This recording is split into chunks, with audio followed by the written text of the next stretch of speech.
Tonight, we are celebrating the 25th anniversary of the original premiere of Beast Wars. We're going to be counting down our picks for the top 10 best episodes of the Beast Wars television series. We also have a special interview with author, screenwriter, and playwright Ian Weir.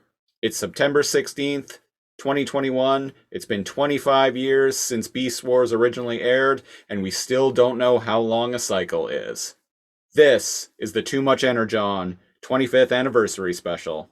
Too much energy.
Good evening! Welcome back to Too Much Energon, the Lasercomb podcast where we talk about Beast Wars shit and talk shit about Beast Wars. I'm one of your hosts, Christopher Siege. And I'm NeoKal. And this week on Too Much Energon, we also have a couple of guest hosts as well, making his triumphant return to Too Much Energon from DorkTales, Kelly Clark. Hey, how's it going? Good to be here. Yeah. Nice to have you. This is your second appearance. It is my second appearance. Yeah, that you know of. Yeah. I know of. You're just in the background in the Zoom call at all times. Yeah, I'm just a filter, really. And, Metal here. Oh, Metal here. the box slowly moving in the background Huh? has been Kelly the whole time. What's that? Must have been my imagination. is that noise? It's just a box. And also making his first appearance on Too Much Energon is my friend and colleague, Duncan Grant.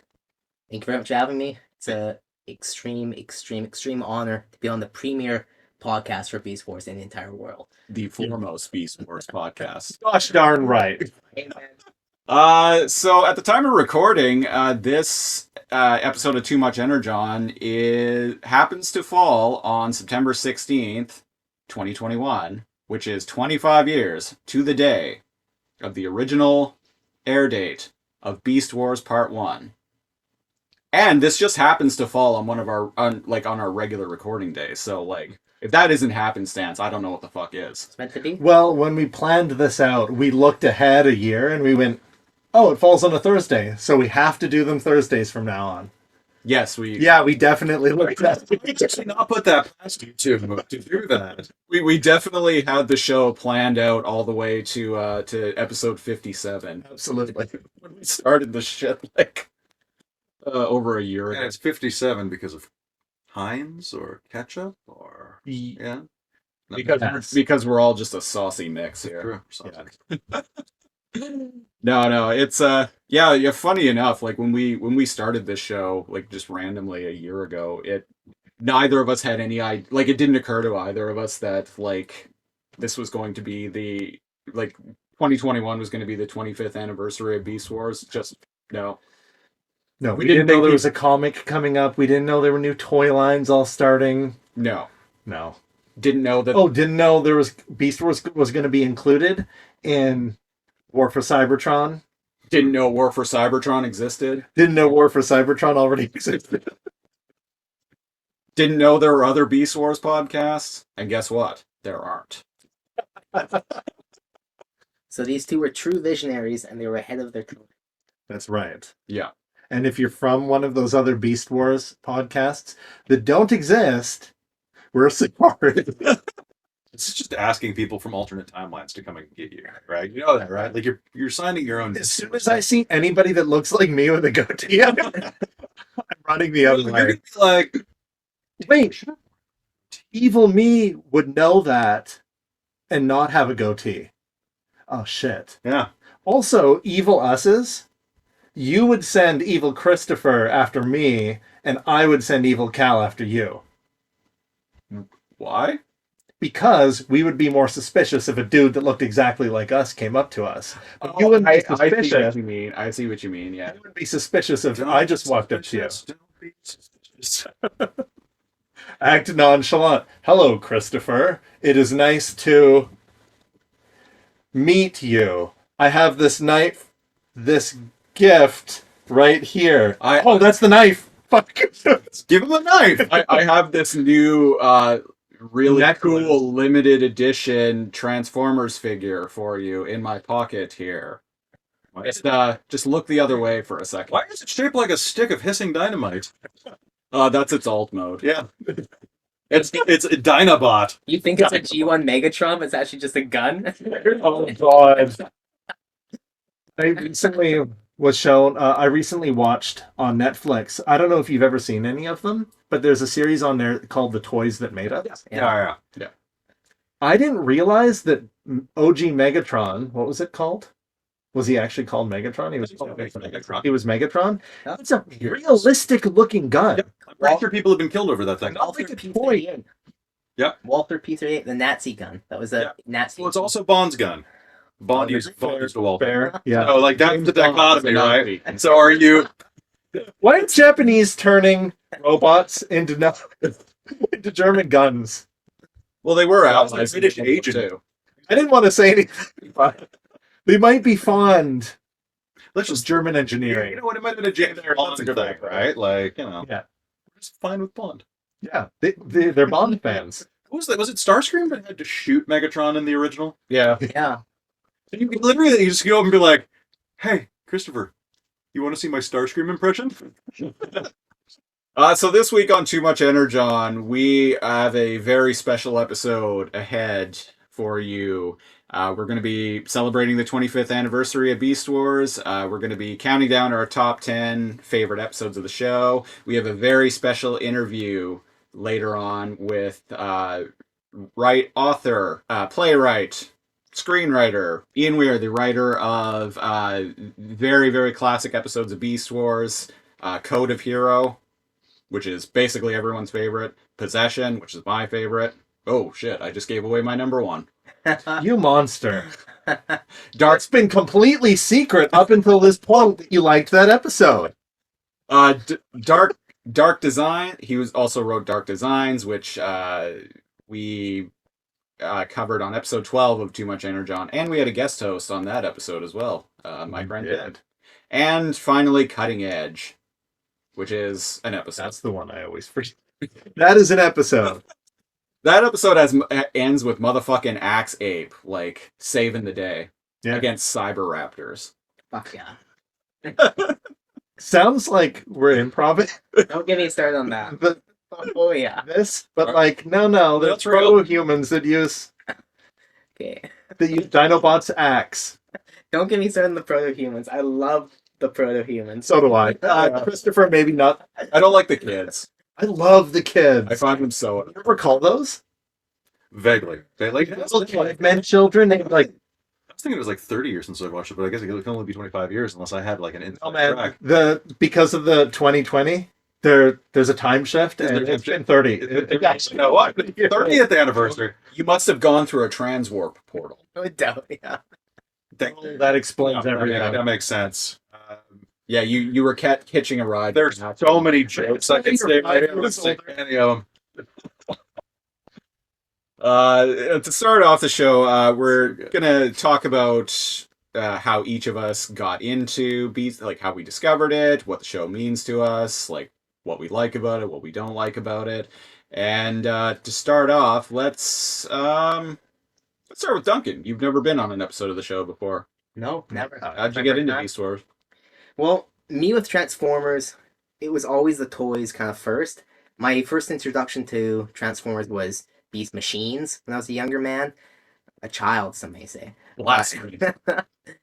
Beast machines. I think when I was young, there were some reruns and stuff playing of Beast Wars. And because I do have vague memories of it. And then my cousin, he had some original Beast Wars figures. And he kind of grew out of them. And he gave them to me. and I bought some of the original like Beast Machines as well as Transmetals figures like from the store new. So that like, that ignited it in me, and I always loved them. And I rewatched the series recently, and as soon as they switched to Transmetal, like it just evokes so much nostalgia. Yeah. It was an amazing thing. So for me, it started with the toys, right? And now, like, and I watched the series when I was younger, and I even rewatched it like maybe 10 years ago. But I rewatched it recently, and it had a lot more meaning now. You know, now that I'm a bit older. Isn't it weird how it's you see things you didn't see even when you were like a young adult or a teenager? Yeah. I was like, man, this was for kids. I think that's the key to kids shows is you have to write them like young adults. You have to treat them as adults Yeah. if you want to write intelligently. Well, it's like a bunch of the old Bugs Bunny stuff too, right? Like it's written for anybody, and it doesn't talk down to kids. No. Well, and indeed, teach them, but don't talk down to them. Yeah. Indeed, when we spoke with Ian Weir, that's essentially what he said. Yeah. Uh, He said kids are way smarter than most people want to give them credit for. A lot of adults, yeah. And even when they don't necessarily get the deeper meanings behind things, they can like it. They can like it for different reasons, might see something that adults don't. Yeah. Yeah, if it's still a strong story with strong characters, like, kids are still going to resonate with it, even if they don't necessarily understand everything in it. They're not going to tear up. It's funny, watching these as a kid, or even like a teenager, I'd be like, oh yeah, this episode's lame. And then as an adult, I'll be like, too much energon. I'm not crying. You're crying. Tears. Too many tears. Too much tears. Too much crying. Too much crying. Yeah, well, I found really It's my allergies. I found really interesting rewatching it like this time over was I noticed like a little bit of a shift between the original Beast Wars when they're in their beast form and then when they went to Transmetal, like I noticed like a bit of a shift in like the tone of the show. Like it got a little bit more like slapstick and like Absolutely. you know what I mean? Right? Mm-hmm. Like and obviously like I didn't notice that when I was younger and stuff, but now like I did notice it. We noticed.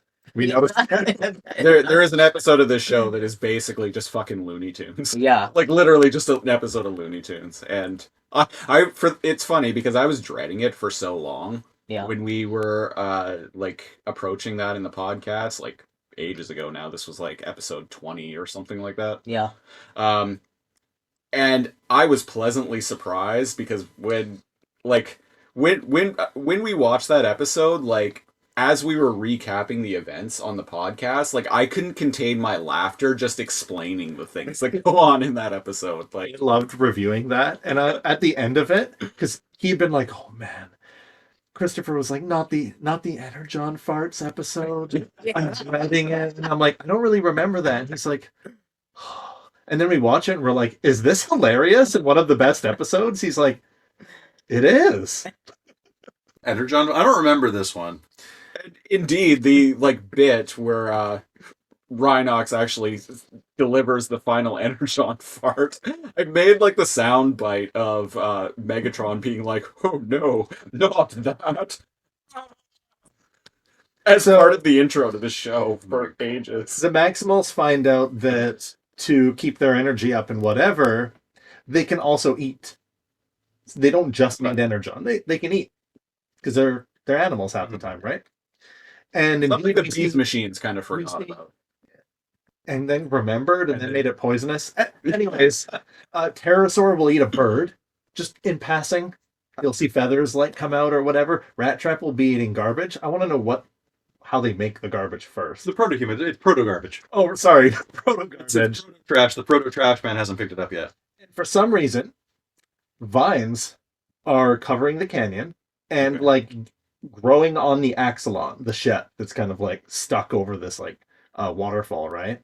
And they're trying to clear them away. They grow too fast, and then Rhinox is just like, they ain't bad.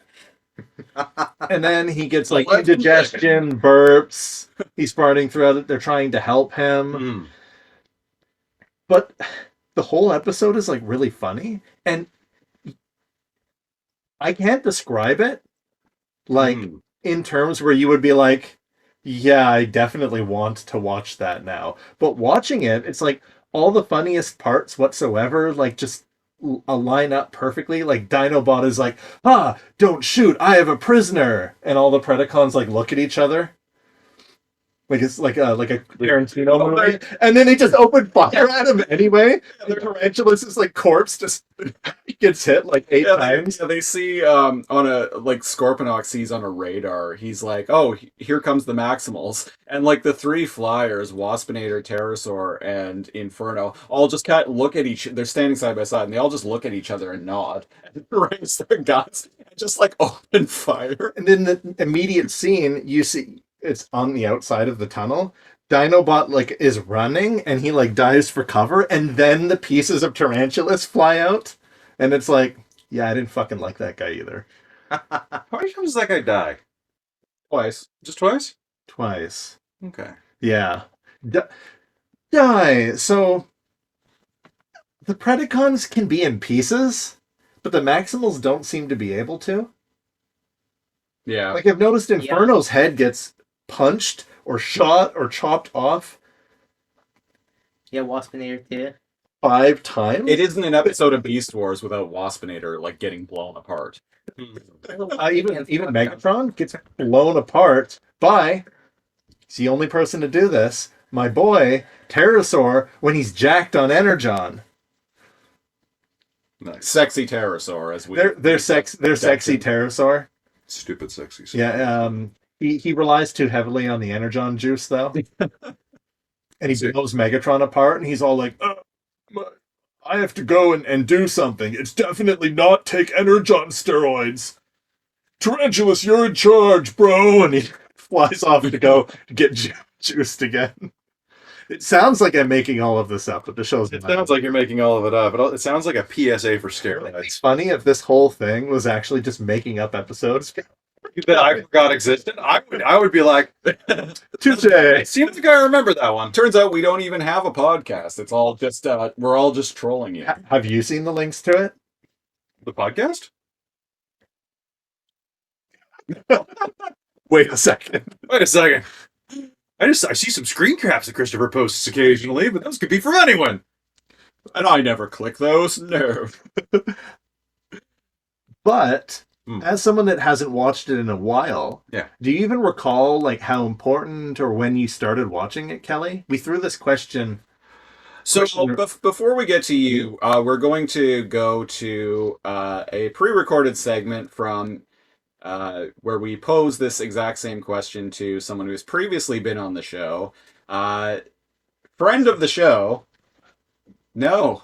Oh, it'd be hilarious if we just cut back to when Kelly was on the show answering this question. That asshole. No. Friend of the show from the WTFamicom podcast. He appeared on episode 50 of Too Much Energon, Dan Tendo. Here he is. Too much energon. So it was just something I watched when I got home. Now, was it on in the morning or was it on in the afternoon? I don't remember. Well, it was on. It was on in the morning on the American channels, Okay. and it was a primetime show in Canada. So I guess I did watch it in the morning. Because I know there was like a good, like between when I was in 3rd to maybe like 5th or 6th grade, I would always watch like 3 or 4 shows while I waited for my brothers to shower or like all of us before we went to school. And I just remember like always watching that when I was younger. Like that was my Transformers. I knew of Transformers before, but that was like, oh, there's a new Transformers. Oh, they're talking animals. Oh, they're also talking robots. They're talking animal robots. I'm in. Like, I think I just always was into it. That was just something I watched nonstop. And then I think I just liked it because it was different. And I know that sounds like a cliche thing, but because I knew Transformers were always cars and I knew this one was animal robots, I'm like, oh, this is different. Like my appeal for things now that I'm older, a huge appeal is like if like an artist or a book or a movie has some kind of like offshoot or sequel that's just literally the flipped script of the original. Like, just for example, one of my favorite games is BioShock Infinite. It just took the BioShock and kind of just did the opposite. One of my favorite movies is Gremlins 2.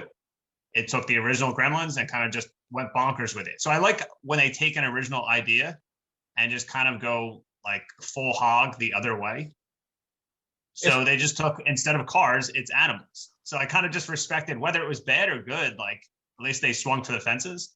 So I always just enjoyed it. That's how I got into it. I was always just watching it in the morning. And I think gradually when I was getting a little bit older, I think maybe during the second or third season, I just stopped watching it and kind of forgot about it. And then years later, I'm like, oh yeah, I loved Beast Wars. And then it was hard to find.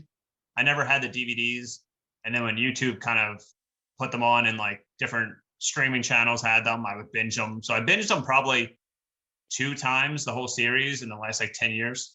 Quick side note, it is completely bananas to me that Gremlins 2 exists. Oh my God. It's probably the most perfect movie ever made. I love it. It's so much better than the first one, but it's Thank like, you. Yeah, finally someone agrees. but it's like, I would love to be a fly on the wall for that pitch meeting.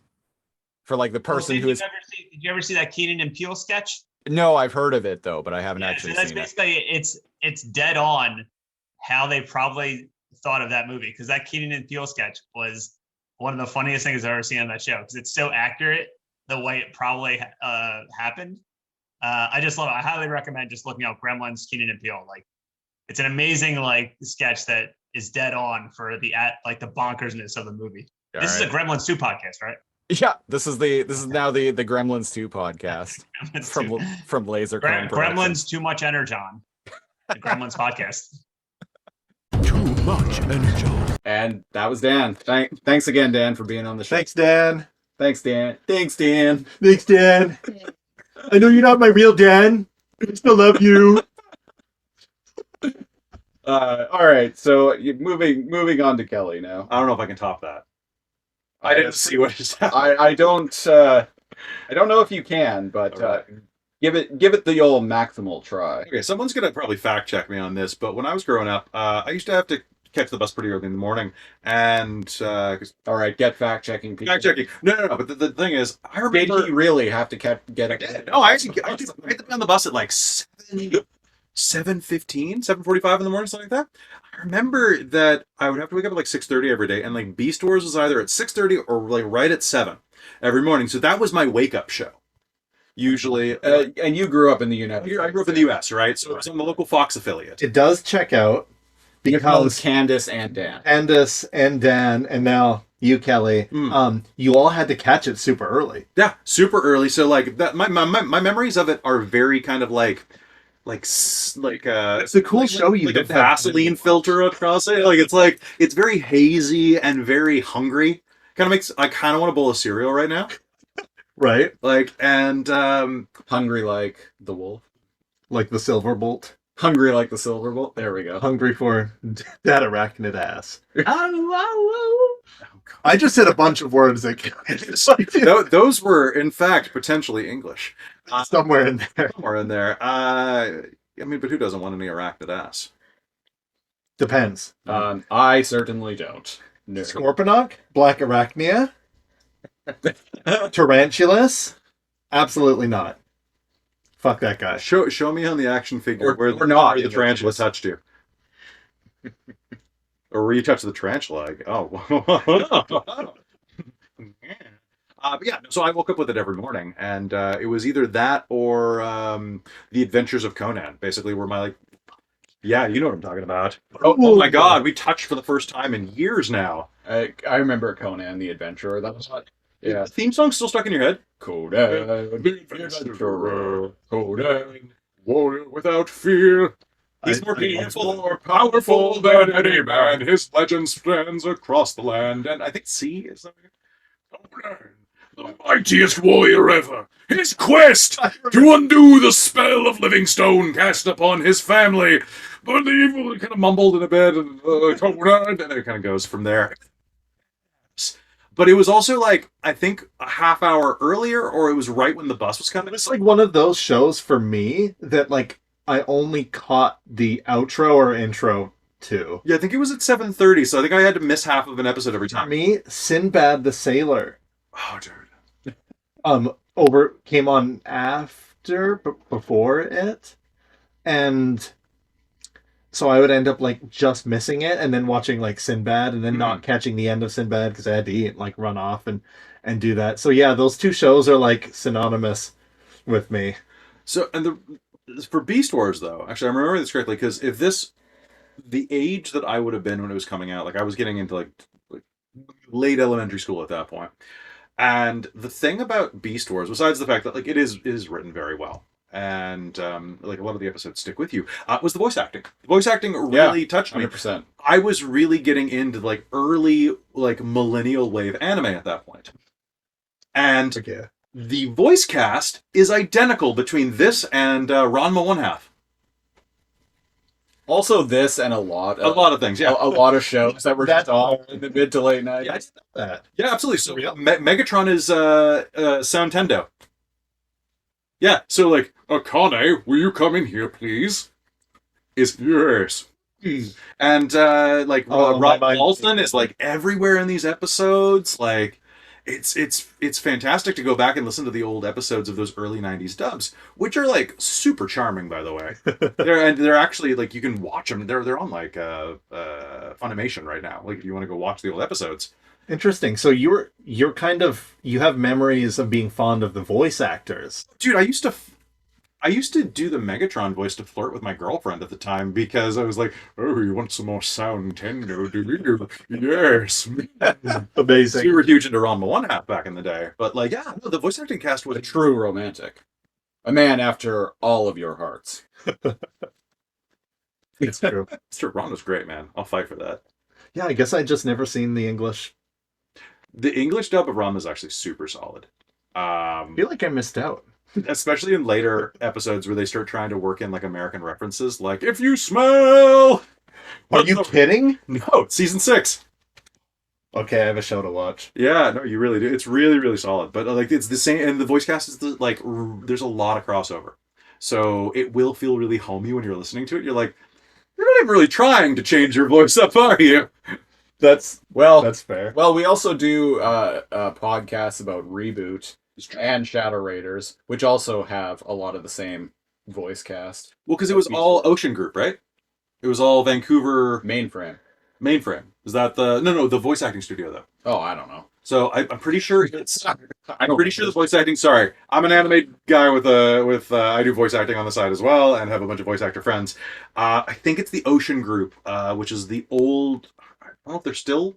I think they're still around, but they're a Vancouver-based voice acting studio.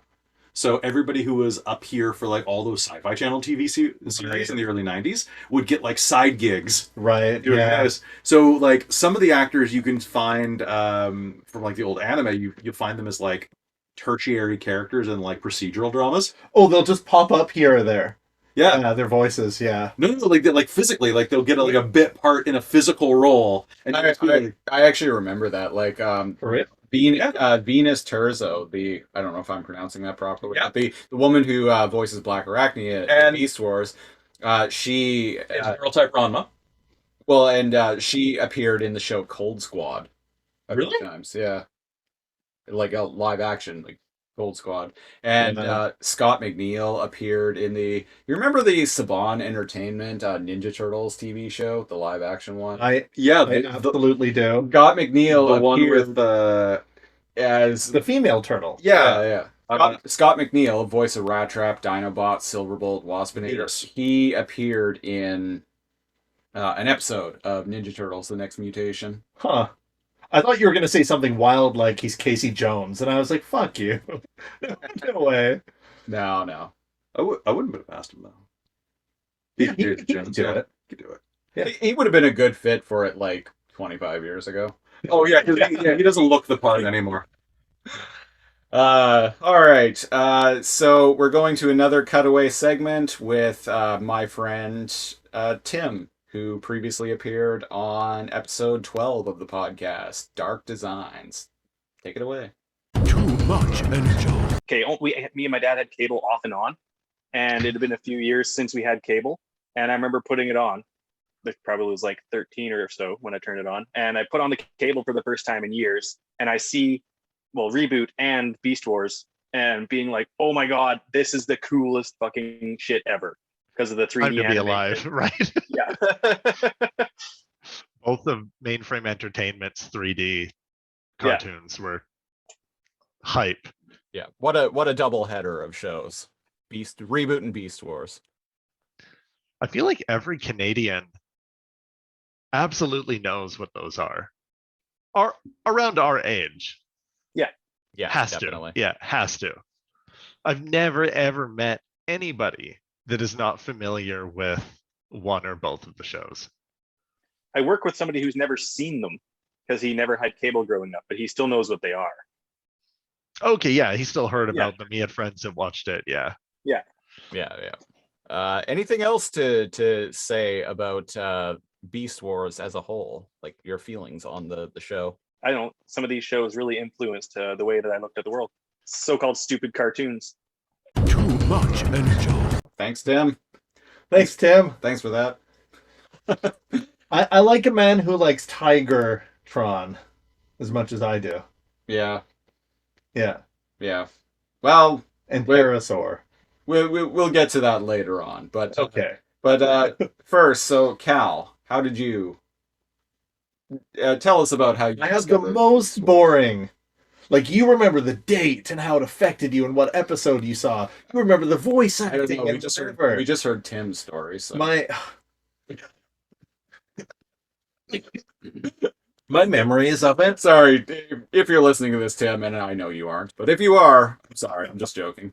Tim and Christopher go back like decades. Like 25 years and 57 episodes. Exactly. More like 15. But Yeah. 1.5 decade. I grew up with my cousins, siblings. There were 5 of us sleeping over at one place. Like, whatever. Like, all the parents raised us. And my grandma, right? A lot of single moms with dads absent. And as a result... just like my childhood. And as a result, right, we'd end up parked on the couch, and who's a better father figure than Dinobot? No, I was going to say then Gary Primal. than Optimus Prime. Too much neglect. Too much neglect. Too much neglect. And it was just one of those things that we had like caught like here or there, but we were also kind of like the kids to go to the, like, oh, there's this like thing out in the woods that's like a cliff that fell apart and it's clay and you could jump off of it and you can get clay. Or do you guys just want to ride bikes? That's how it was growing up. Oh, do you have enough money for the new Pokemon cards? So we caught it here or there, and I was never an enthusiast of it.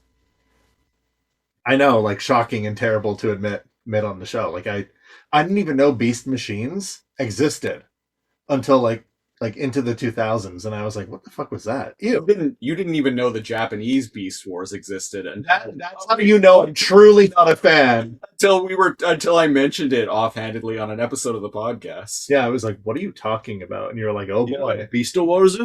I do not.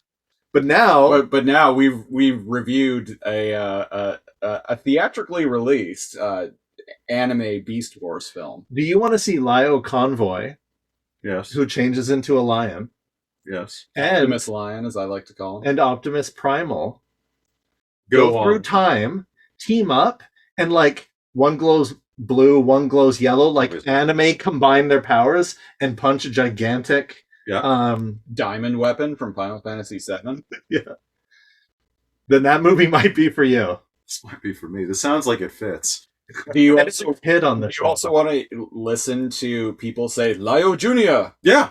a lot? Lion Jr. You know what? And an Schedule insufferable permitting, would you like to watch the next time we watch Beast Wars anime? Do you, Yeah, I'll be in on that. Is he gay?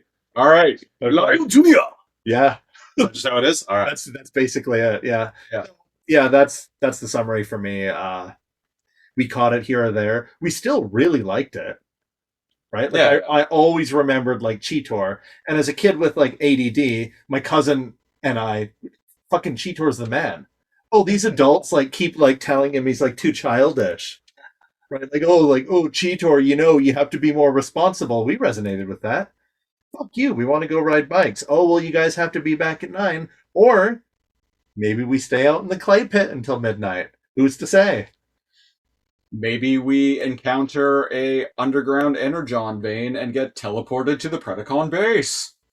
That only happened once. That wasn't. And we got out. That was like a heroin stash. Well, no. Well, we got out of the van while it was moving, so we're okay. You had to tuck and roll, but you Yeah. made it. You had to go into beast mode. Yeah. Why was that guy dressed as a clown? And If- why was he saying terrorists were terrorized the entire time? If you've never truly lived until you've seen your 12-year-old cousin punch a 50-year-old man in the throat. Because he's trying to steal your bike. That's the kind of upbringing I had. I love the trailer park. Love it. Yeah. Yeah, I can. It's an upbringing I can definitely relate to. Did he get the bike? Oh, fuck no. Nice. My cousin punched him in the throat and I kicked him in the balls. You'll throat punch. Yeah. Yeah, 12 and 13-year-old, let's fuck this shit up. Yeah, kicked him in the balls, just insult to injury. Yeah. Yeah. And Had it coming. Yeah. and then our cousin went and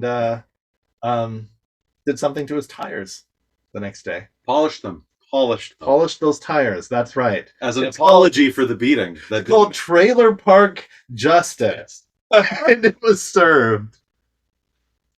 I'm not. The Predacons know exactly what I'm talking about. The trailer park. Pardon me, the trailer park. The Predacons are not in the trailer park.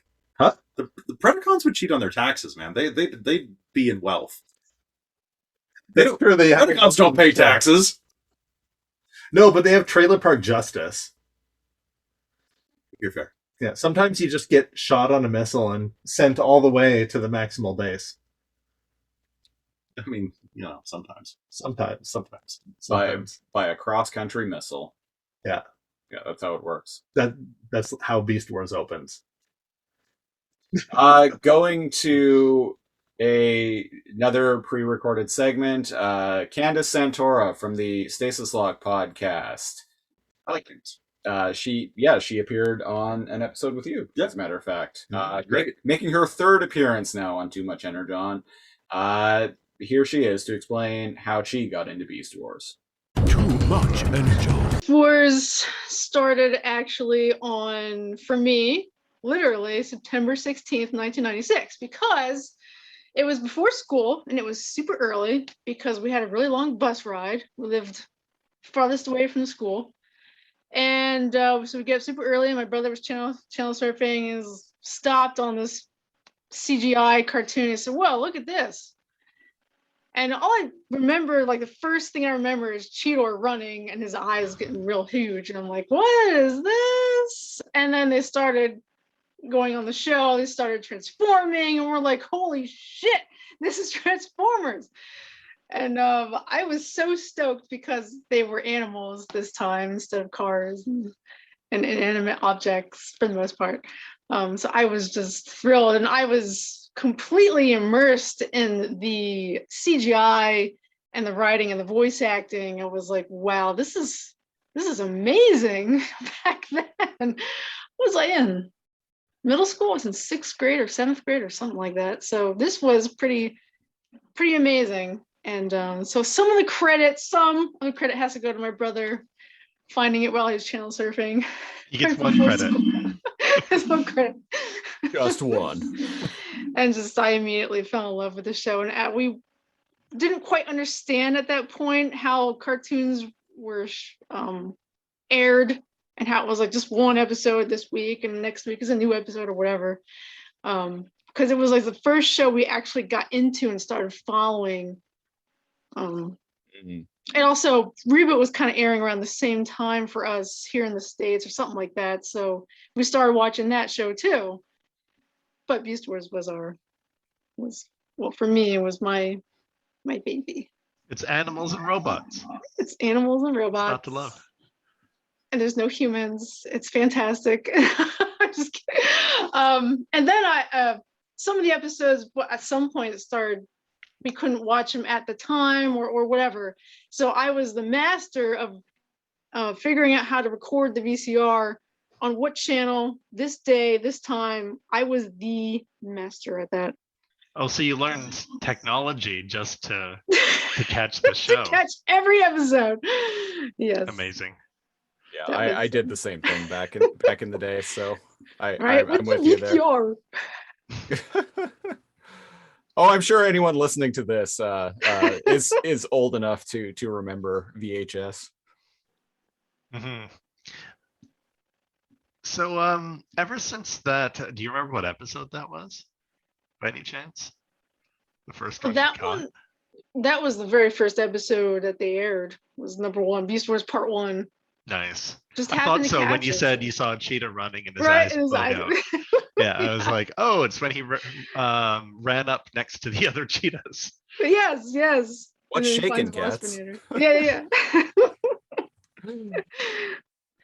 So actually, you know what? Maybe that was actually the other cheetahs. Their eyes are bulging like, who the hell are you? Yeah, they freak Yeah. out They took off. and run away. That's Yeah, it's a very comical scene. I made it the episode art for the first episode of this podcast. nice.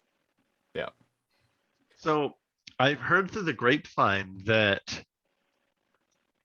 you were into art at a young age, but drawing a particular type of art involving animals that transform into robots. No, No? I don't know where you heard that. Oh, okay, I guess I'm wrong.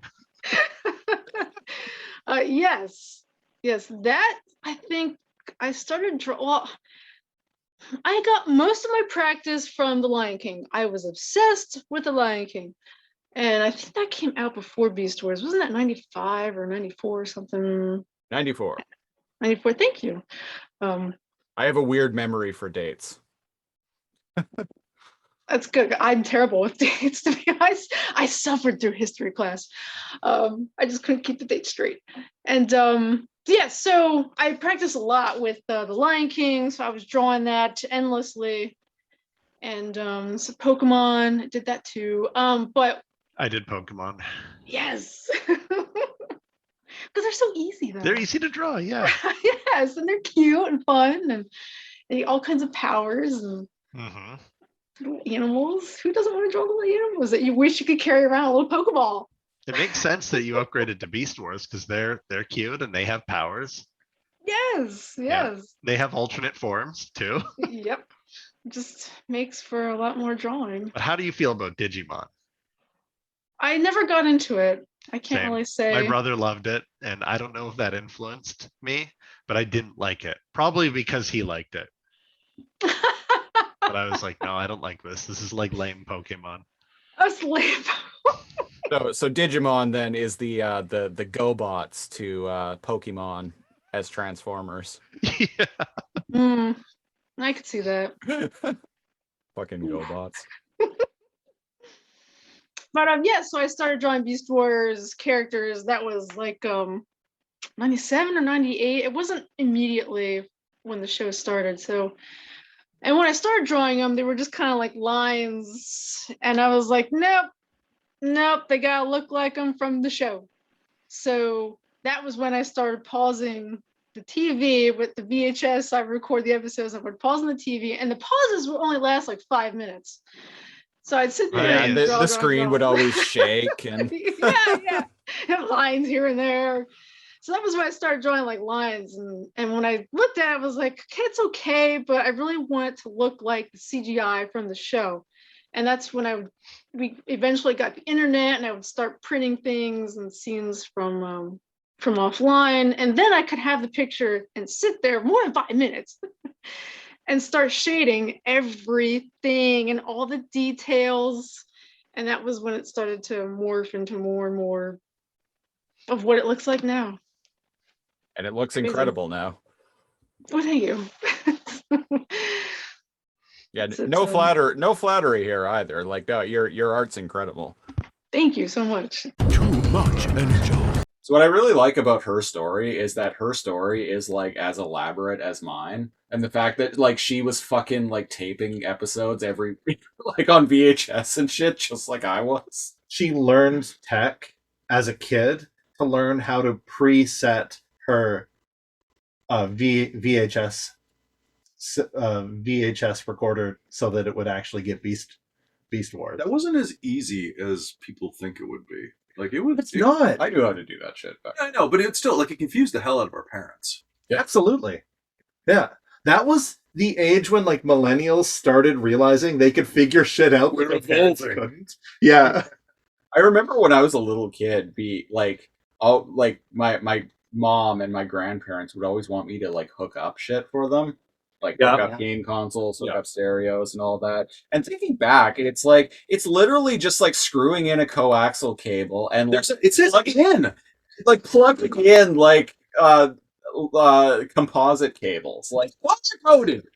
They've always been color coded. Simple as shit. Hell, in the 80s, there are only 2 of them. Of course, when I was like 8 years old, like I felt like a fucking genius. You're like, because these grown-ups like don't know how to do this. So I'm like, oh sweet, I must be doing something really complicated. And basically back. Doctor's Lab. Yeah, you're just like, I'm in. It basically hacked the internet. Yeah, my grandma gave me an Atari 2600, the wooden one, and then the plastic smaller one that came out a year later. The wood one's better. It goes faster. And I did not know that. And But doesn't have blast processing. I just meant if you throw it, it goes faster. Oh, well, it hurts more too. And leaves that residual like splinter. Yeah, like a station wagon. You get grazed by one of those guys. You're done. You're going home. You got to watch some Beast Wars. And the Atari did have that like janky, like you actually have to wrap the wire around like the cable thing and the splitter and all of that kind of stuff. And I think that was the most complicated that any connections had to be at that time. And it just got easier and easier. Like now, what is it? You HDMI in, and you're done. Yep. With one exception, I recently upgraded my own streaming setup, and you have to do kind of a version of the wire wrap, but it's like with this like C clamp for the Wi-Fi router for the tower, because I didn't get one with a built-in. Also, Just like ours. Just before you do that, just make sure you spare the store weapons and ammo in the hold underneath the armored flooring. Well, yeah, obviously. So how I got into Beast Wars, I've explained the story on the show before, but if anyone who's listening is new to the show, I caught the show on the day it originally aired. In Canada, it did not air in the morning before school. It aired in prime time. That's right, on YTV. Beast Wars was a fucking primetime TV, baby. Basically, like, I was really, like, in the mid-90s, was really hype on Transformers. Like, I had Transformers the movie that I watched over and over and over again when I was, like, 9 or 10 years old. Like, I went through a period where probably at least, like, 100 days that I watched the movie, like, every day. Kids are weird. You should do a podcast about that. We did a commentary track. Did you know you should do a podcast where you're, like, every week you watch the same Transformers movie over and over? If I was going to do that as a podcast, it would have to be about Transformers the movie. Because I think that's the only movie I could do that for. Maybe that or Spaceballs. Yeah. I never even thought about that. Because there's a podcast about that called The Worst Idea Ever, where they watch Paul Blart Mall Cop every week, or the Sex and the City movie. They pick the worst movie possible. Yeah, they torture themselves by watching the worst movie possible. So is there a bad Transformers movie you could watch? Yeah, it's the directed by Michael Bay. Yes, Michael Bay's got all the Michael Bay Oh. movies in here. That's a good point. To be fair, To be fair, I think the first one's pretty cool. The first one's aight. Yeah, it's all right. Mine was Shia. What a shy surprise. Megan Like Fox that. looks pretty good opening the hood of that car. I like how we're just talking about what's good, and that's the shit in the trailer. Megan Fox opening the hood. I mean, Shia LaBeouf being Shia. they got Optimus back, and for some reason they used Hugo Weaving for Megatron. Yeah. Mr. Anderson bot. We've been transforming, waiting for you. You must take the Energon to Mount Doom. So I was really hyped on Transformers the movie in the mid '90s. I really liked Transformers when I was a little kid, but it was kind of slightly before my time in a way. because like the show ran from 80. The original show ran from 84 to 87, I think, and I was born in 85. But I still caught reruns of it, and the toys were still like readily available. Like I had tons of the Transformers toys when I was a little kid. But then like Transformers Generation 2 came on in like 1993, which was literally just like repackaged episodes of the G1 cartoon with a horrible CGI intro added.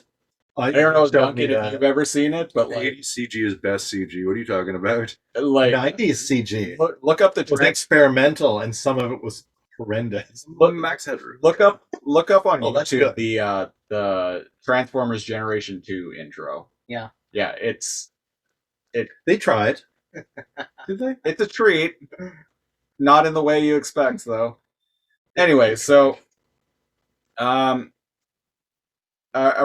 like around like 96 or so, like I'd kind of fallen out of Transform. Like I'm still really into the movie, but I started getting curious if there was like a new Transformers show, and I was flipping through the TV guide and couldn't find anything. I'm like, oh, okay. You were specifically looking for Transformers? I was, yeah. This is a detail that I didn't remember until recently.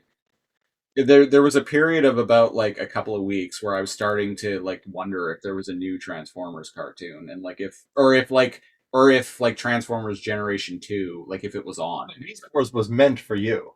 Kind of. People like that are like, would it be cool if there was new Transformers? So me and my mom had just moved into a new place, and we had cable set up, and I was looking through the TV guide, and I decided I wanted to, or I noticed on YTV that Reboot was airing at 7:30.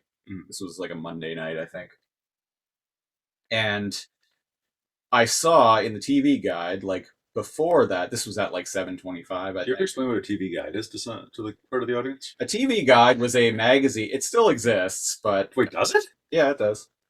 Older people like to. The magazine that gives you channel listings. So if you're watching something on TV, if you have cable, like if you have a digital box, if you're younger than like 25, you probably don't. It's like a guide button on your digital cable, but Exactly. in paper form. But in paper form. This is how we did it in And the horoscopes, if I remember correctly. And there was articles and stuff. But so it said that Reboot was going to be coming on at 7:30, and it was like 7:25, and what it said was currently on YTV was something called Beasties. And I'm like, well, I don't know what the fuck Beasties is. It was 11, I didn't say that, but I was like, well, I don't know. Probably did. I was like, I don't know what. No, my mom would have like smacked me in the face if I'd done that. But I was like, okay, well, it's 7:25 now, so I'm gonna just go to YTV and wait. And what I saw was a shot of it was Beast Wars Part 1. The big battle in that episode, Pterosaur and Waspinator were flying and start shorting out, and I'm like, oh, this is like a computer generated cartoon, just like Reboot. That's cool. Yeah. And then I see the shot of Megatron like shorting out and being Family Guy, Avatar, The Croods. Computer, stop. Cameo from my Alexa device. What was it picking up on there? You said computer graphics or something like that. Oh yeah, CG. Right, okay. I don't know that one. Stop. That shit gets really annoying when you're watching Star Trek. Oh my god, I bet. And I found that out the hard way. Listeners, viewers, don't set your Amazon Alexa wake word to the C word and then watch Star Trek. Because, oh boy, does that get annoying really quickly.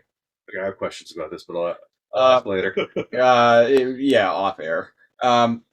So anyway, so I see the shot of like this like purple like metal like dinosaur guy like shorting out, And he's like, Energon field buildup, convert back to beast mode. And he transforms into a T-Rex. And I'm like, my eyes are just like bugging out of my head. I'm like, what? I'm like, what is this?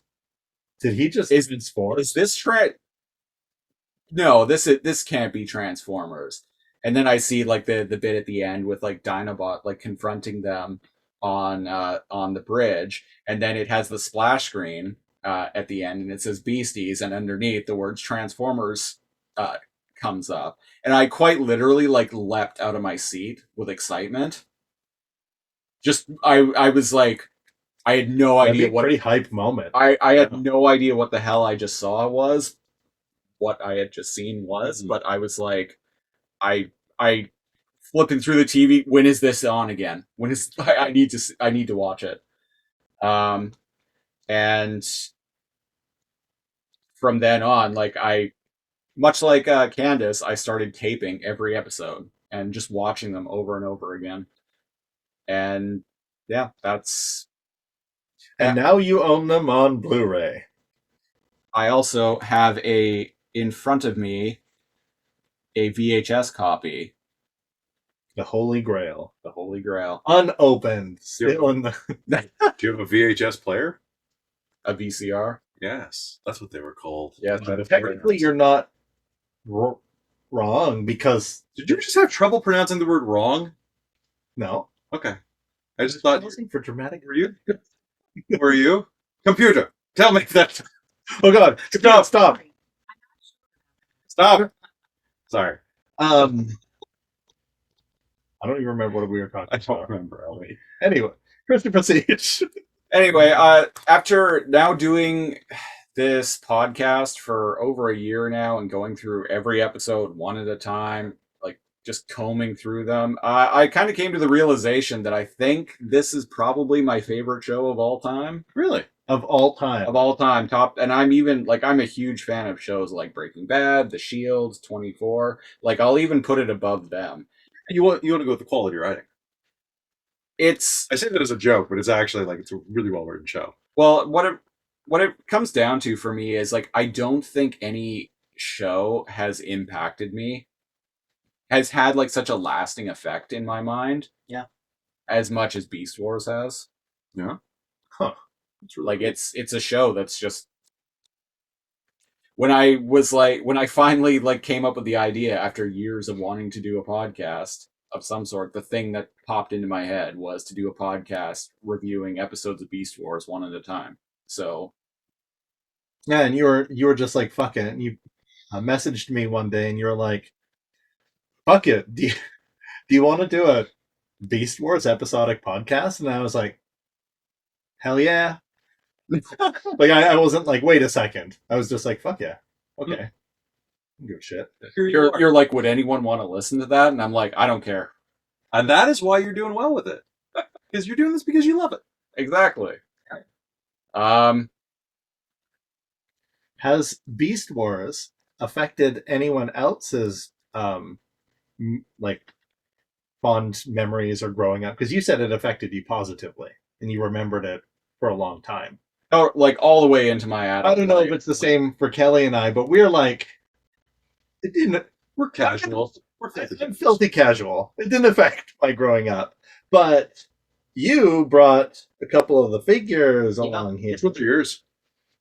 Got Tigerhawk there. Nice. We got the Megatron there, and Transmetal there. And Transmetal Megatron. Nice.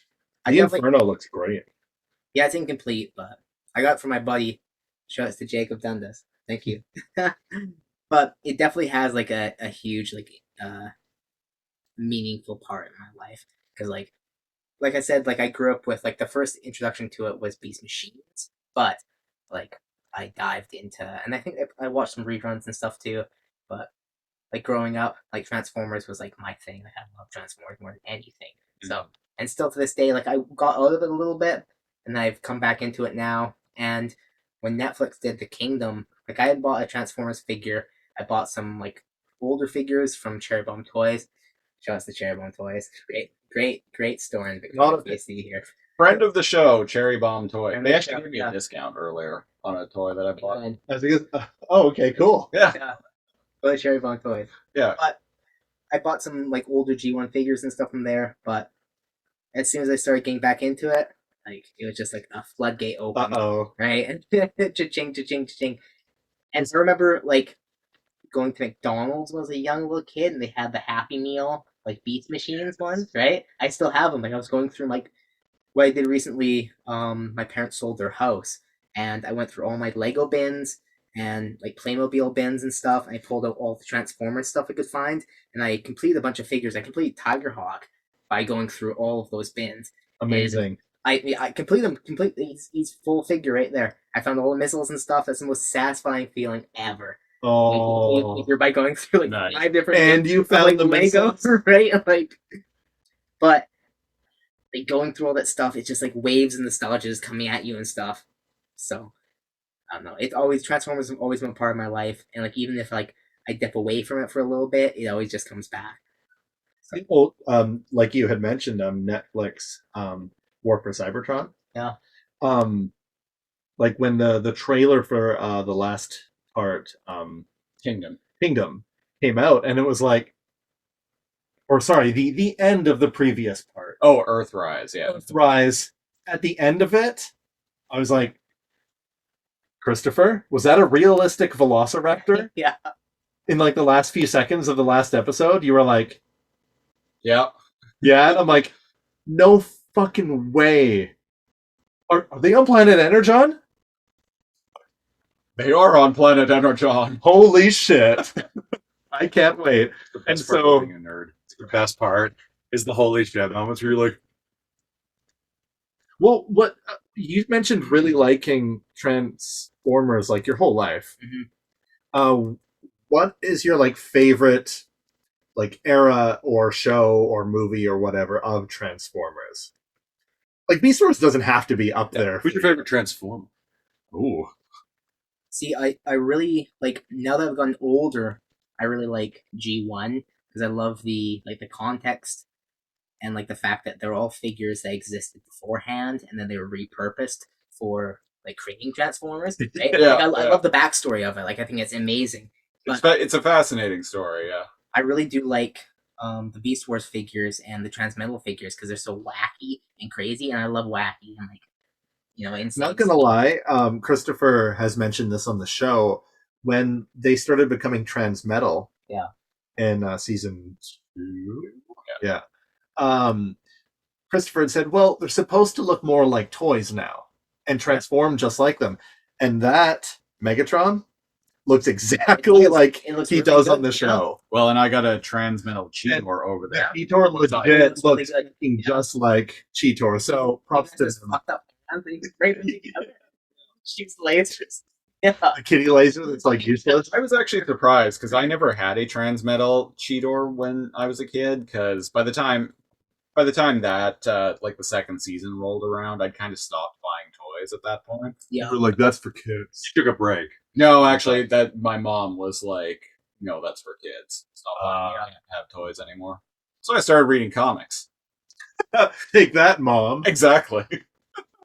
So I acquired my Transmetal Cheetor recently, actually from a friend of this show and a co-host on another Lasercomb podcast, Alphanumeric, where we talk about Reboot.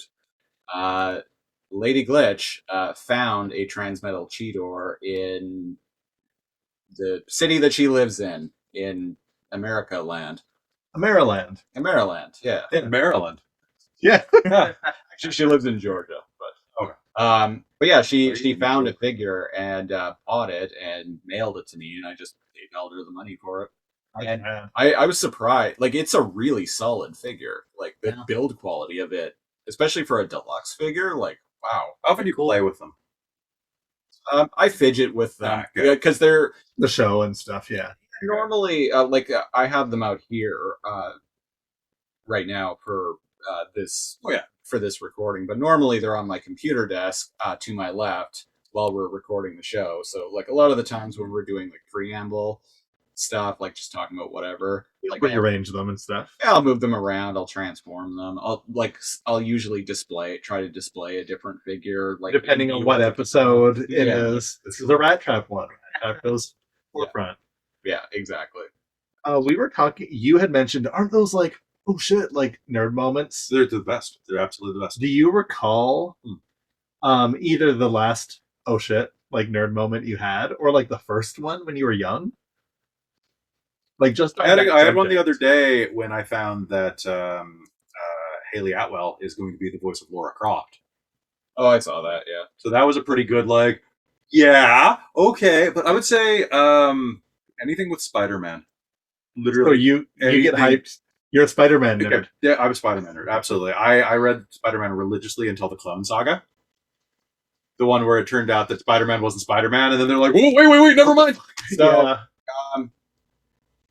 I jumped into comics during the Clone Saga. Oh, I no. I'll listen. I know a lot of people like shit talk the Clone Saga, but because that was my like intro period to Spider-Man, like it was after like right when Ben Reilly took over as being Spider-Man. Like I love the Spider-Ben. I call it Spider-Ben. Spider-Ben costume. Oh, the hoodie? No, that's Scarlet Spider. Oh, you're right. That's after the changeover. No, when he took over being Spider-Man, he wore the red and blue, but the pattern was quite different. It's my favorite version of the Spider-Man costume to date. But so I have a lot of nostalgia for the last like couple of years of the Clone Saga because like that was when I got into Spider-Man. Also, the 90s Spider-Man cartoon. Pretty much. Honestly, most Spider-Man cartoons are pretty solid. Actually, the biggest oh shit moment. Have you seen Spider-Man and His Amazing Friends? I grew up to that. I had I guess I was an army brat in Europe, dude. That meant that I had VHS tapes and nothing else. So I have religiously watched like for one, Spider-Man and His Amazing Friends, particularly the one where they go to Hollywood. That because I only had a couple of episodes. I missed out. It's on Disney Plus. You can go watch it right now. I mean, not right now, but like I guess you could. So the biggest oh shit moment though. Speaking of like '90s comic books, I think you're gonna get this. We got to move on soon, but The post credit for Into the Spider-Verse, where they're like, "All right, one more from the top," and I'm like, "No, they're not in the." It's like sometime in in New York, and I'm just like, "This is Spider-Man." I had played Web of Shadows, or the one where there's noir and there's the future and all that. Spider-Man podcast. Spider-Man podcast. And even me, a filthy casual, was like, is that future Spider? Yeah, and Oscar Isaac voiced him. So yeah, so it's pretty good. Anyway, so that's that. I would say that's pretty solid. That's pretty good. That's the pretty one I remember the most. But yeah, like those moments, the fact that you had those is phenomenal. And that you can remember them. Yeah. In vivid detail. Your jump off the couch moment is like when I discovered porn on AOL. It's your come to Jesus moment in something, but it's your come to Pterosaur moment in this moment. I guess it would have been come to Megatron? Welcome to Megatron. Come to me. Oh, before me. Yeah. Coming to Pterosaur was me when he got jacked on Energon. Yeah, and took out Megatron and Optimus Primal. Just saying, who else has done that? Jacked Pterosaur. Yeah. Let's edit in that sexual relation of I'm going. Oh, Break the completion, right? Oh. Edit that in. Yeah, you could make that scream from that on top of his other suggestive voice lines. Oh, there you go. Yeah. Deep fake it. This actually seems like a good way to segue into our next segment of this episode. We're going to play a game of Marry, Fuck, Kill with the Maximals and Predacons. Let's, I got a little bit of a spoiler for some of Duncan's answers recently. So let's start I'll revise my answers. Oh, are we still on?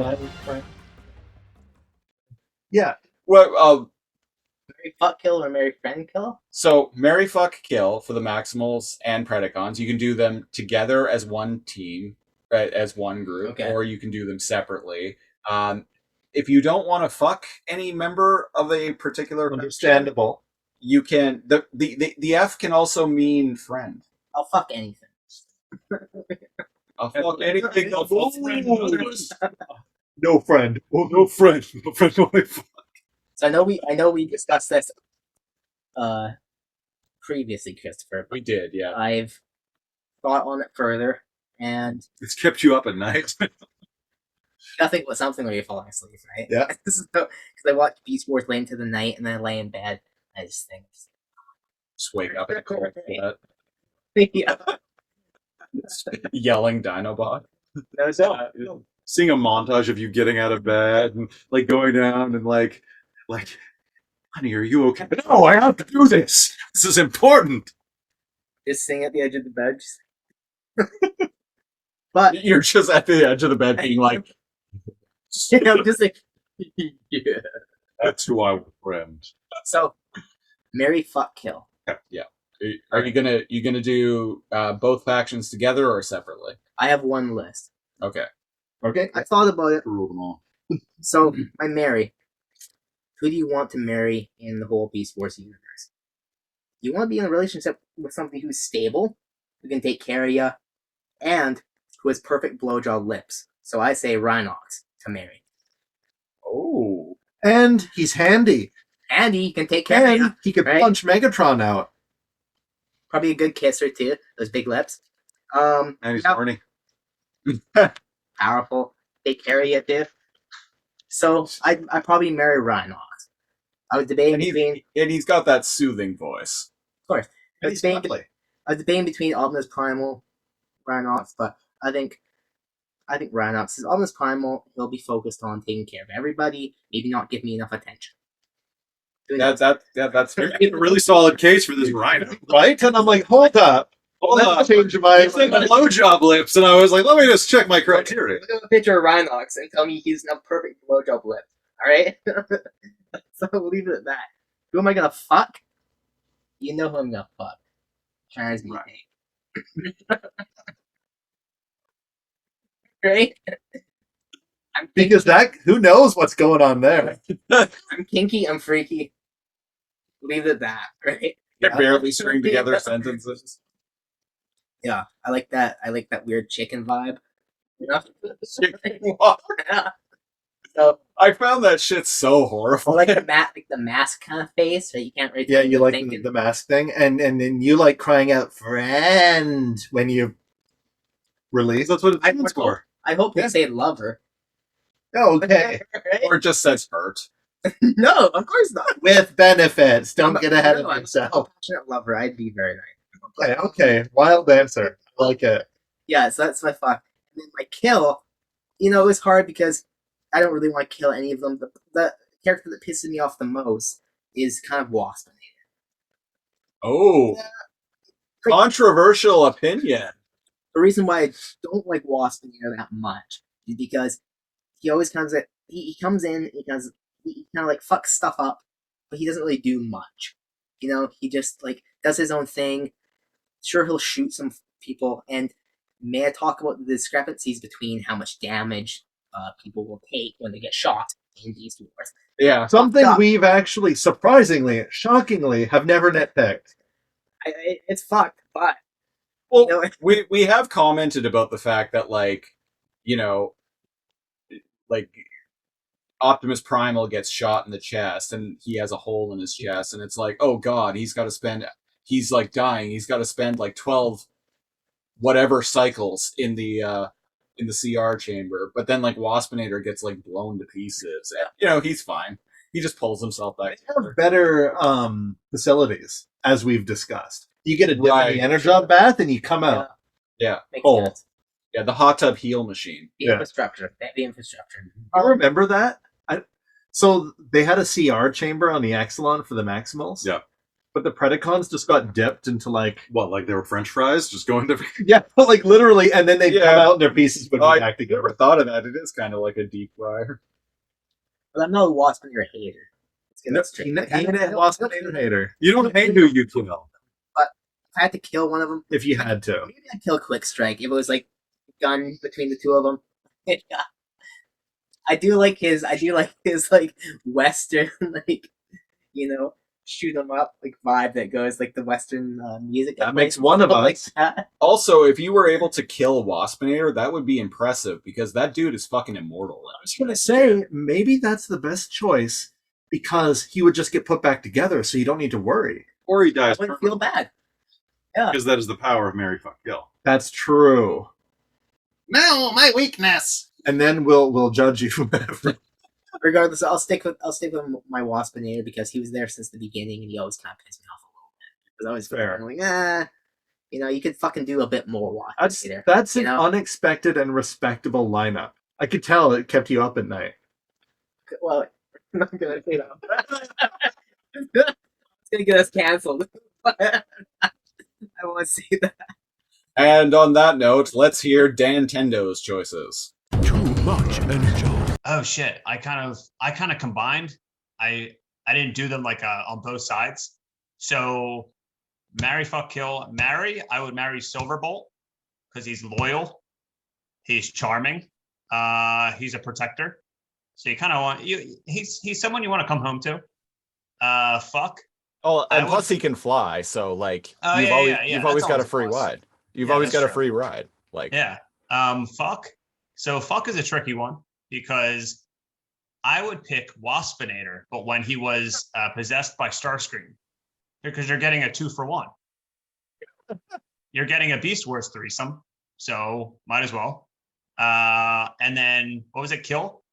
Yeah. So kill, I would kill Dinobot. So the reason I would kill Dinobot is because I would do it for him. I would like make it very honorable, so he died with honor. So I would do it at him, but for him, because I want to give him a respectful death. So I would like fight him to the death and then kill him. you're expecting undoubtedly to win in this scenario, yes? Oh yeah. I'm assuming I would win. Yeah. Okay. Just need A human made of flesh is gonna win against a robot dinosaur with laser eyes. I was just gonna say you just need better eye lasers than Dinobot. Yes, I need to work on my eye laser precision. But I mean, how did he? Who took him down in Code of Honor? Pretty much everyone. It was like the combined forces of the Predacons. All right, well, I'll like bribe some Predacons and some Maximals, and we'll take him down. But like, I'll give him a respectful death. I'll like hold his hand, like at the end of Heat. You ever see Heat? Not all the way through. Well, I do own it though. Spoiler alert! I just sorry. At the end, Robert De Niro Spoilers dies. for spoilers for a movie that's older than the TV show that we're podcasting about. Yeah, I think at the end Robert De Niro dies, but Al Pacino like kind of like is holding him as like a respectful thing. So that's what I'm gonna do. I'm gonna hold Dinobot like it's the end of Heat. I'll be like, dude, I respect you. And he'll be like, Dude, I respect you. Lay Yeah, your give head it- down on his chest. Yeah, exactly. Yeah, when you said fuck, marry, kill, I just combined the two. I didn't do it on both sides. I can't think of anyone else I would want to. Because I feel like an easy answer for fuck, would be Black Arachnia. She's hot. Come on. That's what I'm gonna just admit it. I don't care if she's a CGI character or not. Dem But I wanted titties. to go the opposite way, so I just went with the Waspinator Starscream. I couldn't think of anyone else I wanted to marry because I would think Optimus Primal, but we all know how wacky he gets in Beast Machines. Mhm. So I don't want to know, like, it's like hearing stories of people that have been with someone for like 10, 15 years. Like, yeah, that person got a little weird, like after our 10th anniversary, like shit like that, so. Man, he visited the Oracle and just wasn't the same after Yeah, he that. wasn't the same when he got back from his business trip at the Oracle. Little too much Oracle dust, I think. Thanks, Dan. Kelly, Jesus. marry, fuck, This is marry, fuck, and or friend. I thought, no, to be fair, like, let's be fair. I'll have a one night stand. Are you going to do both groups? I'm gonna do in one both list? because like It's a different planet anyway. So it's a different planet. That's a different zip code, right? Yeah. That counts. Okay. Sorry, honey. Now she'd agree with me. I thought I had. you're presuming and then- he's going to be watching this. That's fair. Thought I had it, and then you mentioned Quick Strike, and I was like, God, I hate that guy. Strike. So first kill, it'd be either. It's easier for you to decide on the kill, huh? Oh, way easier. Yeah, me too. Okay, You don't even have to think about it. Okay, I'll give 2 on kill because I'm a little kill happy. I'll do 1 from each side. Okay. So I'll kill Quick Strike and I'll kill Rat Trap. Sorry, I just can't take the voice. Like I just can't. Straight off. Something wrong with the trash? Perfect track. What's the problem with being a rat from Jersey? It's the beach rats, man. I can't do it. Very I feel like Optimus Prime would be a good provider. Yeah. I think Very that real. I think that the Rhinox stuff you were talking about, that really. Yeah. Holy shit, this thing. Yeah, it really does. Yeah. And then for fuck, I am torn. I really am on that one. Because it comes down between I feel like you can't handle Dinobot for more than a fling. Just he's too pretentious. He's like a college fling, like at the you mean a philosophy class. But I'm gonna go Megatron. Yes. Okay. Yeah. You're a good wild ride. I could get behind hearing that voice. I could get behind Megatron. Yeah. Or he could get behind. He's a Powerball. That's right. You generate so much force, right? Oh yeah. Yeah, that's what I think I'm gonna go with. I'll go with Optimus I'll go with the basic bitch Optimus Primal as my home fire. That's solid. Yeah. All right. Tim's choices. Too much energy. Mary fuck kill for the Predacons is going to be Tarantulas, Black Arachnia, and Pterosaur, and kill Pterosaur. That's Mary. Sorry, say Mary, again. Mary Tarantulas. Yes, Interesting Wow. choice. Well, I feel like he'd be a loyal partner. Tarantulas is a man of science. He's So- a man of science. Yes, you'll find very great similarities between the ones I choose for the Maximals as well. So the So Mary fuck Mary kill, Tarantulas, F Black Arachnia. I mean, yeah, and obviously that's 13. kill come on. Pterosaur because he's traitorous. You can't Yes, and trust he's Ter- horrible. And I just hated his voice all the time. my boy Pterosaur. Okay. I'm All right. curious what your maximal was. And so Maximals is- Pterosaur's my homie.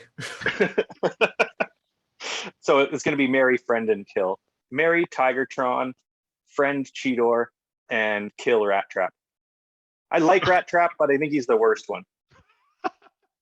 Okay. There you Solid, go. solid choices. Yeah. And Candice, it was a toss-up between Rhinox and Tigertron. that's for Mary. fair.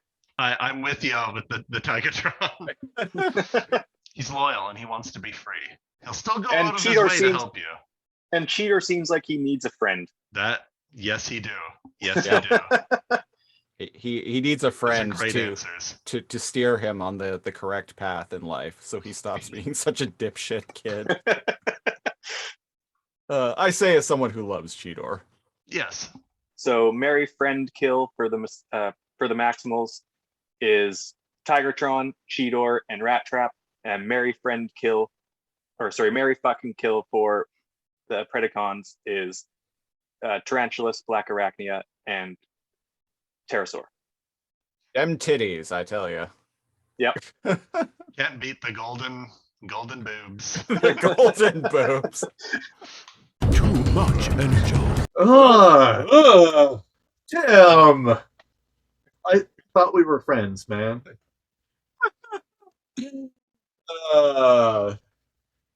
JK, Tim. JK. We love you. He had unexpected choices. Yeah. He had Tigatron. Mary Tigatron, I believe. I see that. He's a sensual lover, for Yeah. sure. Hey, how dare... No, that's not what I was talking about. Oh. It was Mary Tarantulas that I have a big problem with. I don't like Tarantulas at all. That's shifty. That is. But I did say knowing Tim as a person, it kind of makes sense because Tarantulas is a man of science. Fair. It's utterly insane science, but he's still a man of science. So I can understand why Tim would be drawn to that. Fair. I certainly wouldn't be, but No. What are you drawn? We'll get there. We'll get to my choices soon. NeoKal, what are your choices? Okay, let's do both sides here. Nice. Go both ways. So for the way we're gonna do it, because Dinobot spends most of his time on the maximal side, he's considered a maximal. It's a switch. Down for either. Oh, yeah, I guess he could be on both lists.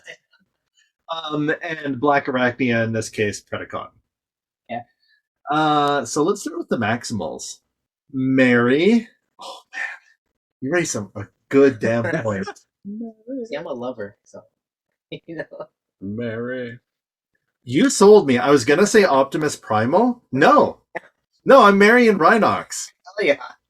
Okay. Counterpoint. Think of the insurance policy. Primes always die. So it's a pretty good way to like. All right now, See, then you could marry Rhinox with your inheritance from the will. right. And then you could live in. Well, but then he gets reborn, and then it's awkward because you moved into the home and Rhinox is with you, and you're like, You just become a triad. Yeah, Optimus dies, and then he goes away for a while, and then he comes back with like a jacked, shiny new body. And I'm like, oh, this is awkward. What's my Yes, I'm still in your home, but there's a new daddy, and his name is Rhinox. I'm going with Mary Rhinox. okay. I'm going friend. Tigatron. I fucking love him. I think that's what. When did Tagatron show up? I believe so. Very early in season I just really dig he values freedom. He's very wise. He's not quick to judge. I dig him. He loves nature walks. You know, he's like the ranger of the group. Yeah. Yeah. Totally. Friend, Tigatron, and kill. What's the monstrosity that Tigatron? And Oh. That cocksucker. Tigerhawk. Tigerhawk. fuck you, Tigerhawk. You're not Tigatron, and you're not Bird Mom. Yeah, they're both. You're stupid. You don't help. No. And he dies in after 2 episodes. Yeah. Useless character. Get out of here. Oh, and they die anyway, so am I changing the canon at all? No. Get out of They here. don't even have that mask in the show either. Right? Yeah. That blue mask, How dare they? they don't have it. For the audio listeners, Duncan brought an original Transmittal 2 Tigerhawk figure.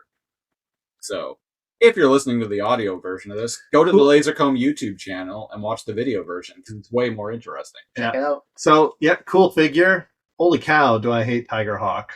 Yeah. Is it Tigerhawk at least? No, it's Tiger. Oh, ew, get out of here. So, Predacons. Friend. Sorry. We started with the Maximals. Sorry, I'm in Predacons now. Oh, okay. You gonna flip them? Yeah. Buck, Black Arachnia. Dem titties. Wow, way to just completely hetero this up now. We were Hey. in a- Oh, just wait till you hear Hey. my choices. Hey. oh yeah. The first time Cheetor interacts with her, Hmm. she karates him out and then steps on his face and says I'm changing my choice. she steps on him, and my partner was like, she steps on guys in this? And I'm like, yeah.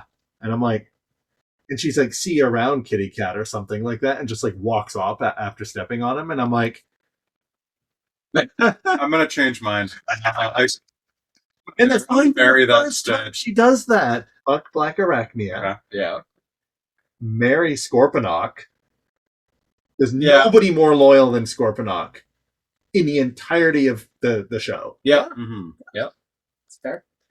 Kill Tarantulas because fuck you, you're a creepy serial killer.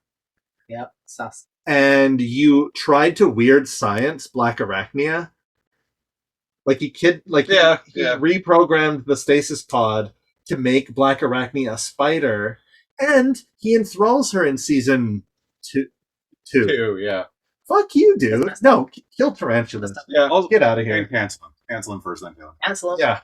Use He's literally has a psychic enthrallment over Black Arachnia in season 2, and it's creepy and gross. He's a gross incel. Fuck you, Tarantula. It's a good thing there is no Twitter in In the Matrix? in Cybertron 300-year future, except going back in time 4 million years. Yes. Yeah. The So- line of Beast Wars. Do you want to change I'm gonna go Black Arachnia. I actually forgot about her. to Mary or to Mary? I'm down with that long-term Lady Dimitrescu. All right. Love it. I love the drama. I love. Right? I like to hurt myself. Be hurt. Also, she knows what she wants. I like. You would ask. She wants. Yeah, you would ask her, be like, "Hey, babe, where do you want to eat?" And before you She's finish like, the "Who sentence, do you want to eat?" All right. So now we're gonna go with Candice's choices. Too much energy. Marry, F, and kill. Yeah. Are you guys saying the F? I don't say the F word. Oh, we curse a lot on our shows. It's weird. Sometimes I have days where I say like F, like EFF. What the F, man? And then other days I don't give an F. I think It one. depends who I'm around, I guess. Yeah, like I think our first episode back after the holiday break last year, I began the show with Happy fucking New Year, listeners. Right. Should I not think about this so much? Who cares? Yeah, who- exactly. Yeah, you're not. It's not locked in. It's It's not so like ridiculous. 10 years down the road, you're never allowed to change your answer. It's just a very dumb segment for laughs. Marry, F, and kill. So marry. Okay, I The F in this context can be for friend. Yeah, there you go. For friend, because I feel Marry, kind of friend, weird kill. if I was trying to screw a robot. Marry, friend, kill. There we Marry, go. friend, kill. Marry, friend. Okay, friend. Oh, that makes it more interesting. It does because I don't. She's a backstabbing biatch now. Oh, good point. I'll see how that changes all of a sudden. A friend. Okay, I'll go with Rampage for friend. Interesting. Marry Megatron. Can't do without that voice. Love that voice. And Valid. then kill. So many good choices here. How do you limit yourself Right? to one? There's Inferno, there's Pterosaur, Oh, there's Tarantulas. I keep forgetting some of them. Pterosaur's my boy. Okay. Pterosaur. I was just gonna say, I might kill Pterosaur. I should have said No. it. I should have said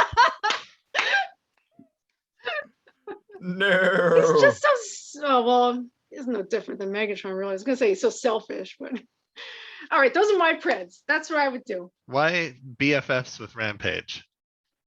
That's the curious one. He's crazy, but he's also like Transmutate episode. That kind of shows a different side of him. I like, love that kind of episode. cares Good point. Yeah. If he has someone he can relate to or whatever. So you feel like if he's strange and you're strange, you can both. He gets you. Yeah, Yeah, we can have some sort of mutual respect. yeah. Also, having an immortal, gigantic enemy crab as a best friend is pretty. It's pretty hype. Right? And are we doing the Maximals too? Oh yeah. Did you want to do the Maximals or? Is that too difficult a question? Marry, friend, kill for the Maximals? There's so many that I like, but no, I don't think so. I think I can. Think you I can think do it's it? pretty. I think it's pretty obvious All right. to Let's hear it. everybody who. Let's hear it. Okay, Mary. I'll go with Primal. I'll go with Optimus. Rat Trap. He's my boy, my BFF, my friend. And who would I kill? Gosh, these. It's gonna be either Cheetor or Silverbolt. Yeah. Not Cheetor. Well, he's really annoying and gets everybody in trouble too often. Yeah. Yeah. Sorry. So it's Cheetor. I'll go with Cheetor. Yeah, I can deal with Silverbolt. I can handle that, but Because at least Silverbolt isn't incompetent. There. Okay, I see that logic. Yeah. I find Silverbolt insufferable. So Yeah, we're gonna have different answers. For Cheater's sure. too young. I can't take that immaturity. He shouldn't have been on the ship anyway. I mean, it's okay that he was. You know, it did build some nice characteristics with some of the other ones that played off of him. He has swords and beast machines. Who would have thought? Yeah. Too much energy. Candice much more into friending robots that turn into animals as opposed to doing the other thing. Which brings up a real good dilemma that somebody, our friend Dan, did you have something to say? Yeah, I do. So I actually posed the after talking to Dan, I posed the moral and ethical question, and I'm going to pose it now to all of you, fine gentlemen. Since these are robotic life forms that transform into animals, one, it's kind of fun because you get sex with like two completely different forms. It's like a two. It's like a. You were going to say with an animal. Well, Mate. Okay. No, it's like a two. It's like a owning twofer. Like that's great. Yeah. But now the ethical question to ask though is when they're in beast mode and you're doing the dirty with them, is that bestiality? Because they aren't actually animals. Then it's cosplay. So you say no, it's cosplay. If they're not actually animals, then it's basically just like very effective cosplay. But they look, sound, and feel like animals. Have you? So if I'm in my persona, then it's all good. So this is my argument, and this made you laugh. I revealed this to Christopher off air. I answered immediately. It almost seemed like you were surprised I had an answer for this. Yeah, I know. And I was like, wow, you've thought about this. And both of you are correct. Immediately no, because furries would say bestiality is wrong. But they absolutely would be okay with boning each other in their fursuits. And staying in character. Okay. So it's absolutely not. No, bestiality is like gross. They'd be like, ew, what the hell's wrong with you? As their like furry mouth part moves on their like elaborate $5,000 fursuit. Yeah, that's not how you gif. No, you need consent. Animals can't give consent. The furry community, not that I know anything about it, is very firm on consent. It's good. Yeah, that's good. It should be. Good for that. Apparently supporting artists. They're really big on that. Yeah. Like commissioning artists. these hundreds of dollars. No! It's Jeff Bezos. So I'm going to start with the Predacons. Okay. It's Mary. I'm going to echo your choice. Our boy Scorponok.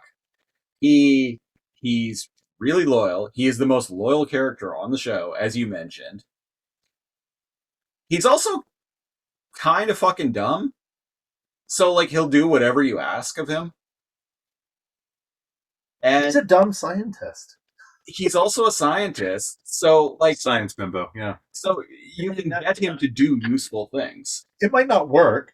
You could be like, hey, can you like make this thing? And like maybe it'll do the opposite of what it was meant to do. But he's still a It's scientist. gonna be fun. It's gonna be fun. Yeah. It's gonna be a very dedicated, I know one-sided relationship. I know that you wanted like an auto tracker program for your stream. However, if you clap, it shoots lightning at you. So if you have people on the show that you don't like, just start to do a slow clap and mime it. He'd do that kind of shit. Or like something opposite. Can your husband make me something for my stream? Lightning? Yeah. You want lightning? I can't guarantee it'll work. But We want lightning. Watch it like, oh, I just got zapped, but my cankers are gone. And so on the Predacons, fuck. I'm not going to go with Black Arachnia because Obvious choice. it's an obvious choice, yeah. I'm going to go with Sexy Pterosaur. Specifically sexy pterosaur. Specifically Sexy Like jacked Pterosaur. up energon tire? Burning alive in lava. No. That's No, not a pterosaur. Stole my joke. You beat me too. No, sexy pterosaur when he gets jacked on Energon from the floating mountain. Oh, okay. And he's got that like really, really sexy, like gravelly, like pterosaur voice. I'm just picturing you like cutting up Energon and putting it across your chest and letting him smell it off. But you're like, hey, Get out of my mind. Pterosaur, can you leave the room but come in your beast mode? Because that stupid rotundo hop that you do, it does it for me. He'll just come in his pterodactyl form and like do the weird hop. Oh, he'll be coming in his pterodactyl form. Damn. I hate to watch him leave, but I love to watch him go. Is that So kill for the Predacons. I'm gonna go with Quick Strike. Fuck that guy. Don't like him. It was so hard for me to choose between Quick Strike, and Tarantulas. Tarantulas is at least useful though. Quick Strike isn't harmful. I just hate the voice. What in tarnation? I hate Southern voices, man. Like I came from the Midwest. It's very hard for me to choose. Aren't you from the South? Why did I say that? Good choice. I'm glad that in this scenario, at least someone other than me has killed Quick Strike. So I can rest easy. Yeah. If nobody had said that, I would have been like, somebody has to do it. Although I didn't remember until you brought it up, the stuff about Black Arachnia and like the weird, creepy stuff. That's starting to come back into my brain right now. Right? And that whole plot, I'm like, so I'm a little. Oh, all of this is coming back to me now, and I'm liking it. You go. No, I'm not. It's incel bullshit. Let's kill him. Oh, the involvement. I thought you meant with I thought you meant Black Black Arachnia's like dominatrix stuff. Yeah, I have to go first. There you go. Get back to me. Mention to Bird Mom, Air Razor is really good Mary material. That He sold me on Rhino. You could get it. that Right? Air Razor is my Mary choice on the Maximals. Speaking of, really? Yeah. Fuck yeah. We got a fucking tiger over here. She Raise your bird, kids. she's got this like really like comforting like mid-40s like woman vibe to her, and she just seems really nurturing, and she seems like she'd just really take care of you and be there for you. People react badly to her. Her interactions with the Predacons, she kind of like warmly and sarcastically interacts with them. They'll be like, "Oh, have you had enough? Are you going to tell us where blah blah blah is?" Like when they capture her and like torture her, and she's all like, "Oh, like a little bit to the left." This show had a lot of S&M in it, didn't it? More than you would think. So did Reboot though. If I had a nickel for every time mainframe, I'd have a lot You of put it in, and you invested it at that time. If I had a Dogecoin for every. Then we would be like 100 heirs. We're millennials. That's a lot for us. Yeah. So fuck on the Maximals. I'm gonna go with Optimus Primal in Beast mode Obviously. because that he's a fucking gorilla. Like that shit's gonna get wild. Yeah, he slaps cheeks. Yeah. Yeah. Or claps cheeks, that is. He beats chest. Yeah. It's just Yeah. He silverbacks. Silverbacks that ass off. Thank you. Thick too, right? Oh yeah. Oh yeah. Yeah. Dinobot's thick too though. In beast mode. If you ever Yeah, he's got those. Yeah. I came close to going with that. With Dinobot, it would be all about him. And he'd want a mirror on the side, right? And he wouldn't care about you much. Let's be real. I don't know. It's honorable to care about. Well, and I feel like Dinobot's the kind of guy who would Finish fast, but then immediately. Of making us like Bushido. maybe that's good that he'd leave immediately. He'd be like, "Okay, I'm gonna go have a shower," and then like slap your ass and walk out the room. And you're like, "That's for the best." It's honorable to leave taxi money on the table. There's your cab fare. Yeah, in the very least. And kill, I'm gonna go with Depth Charge because I've never liked Depth Charge. I don't even remember who the hell Depth Charge is. Who did I say kill on the maximal side?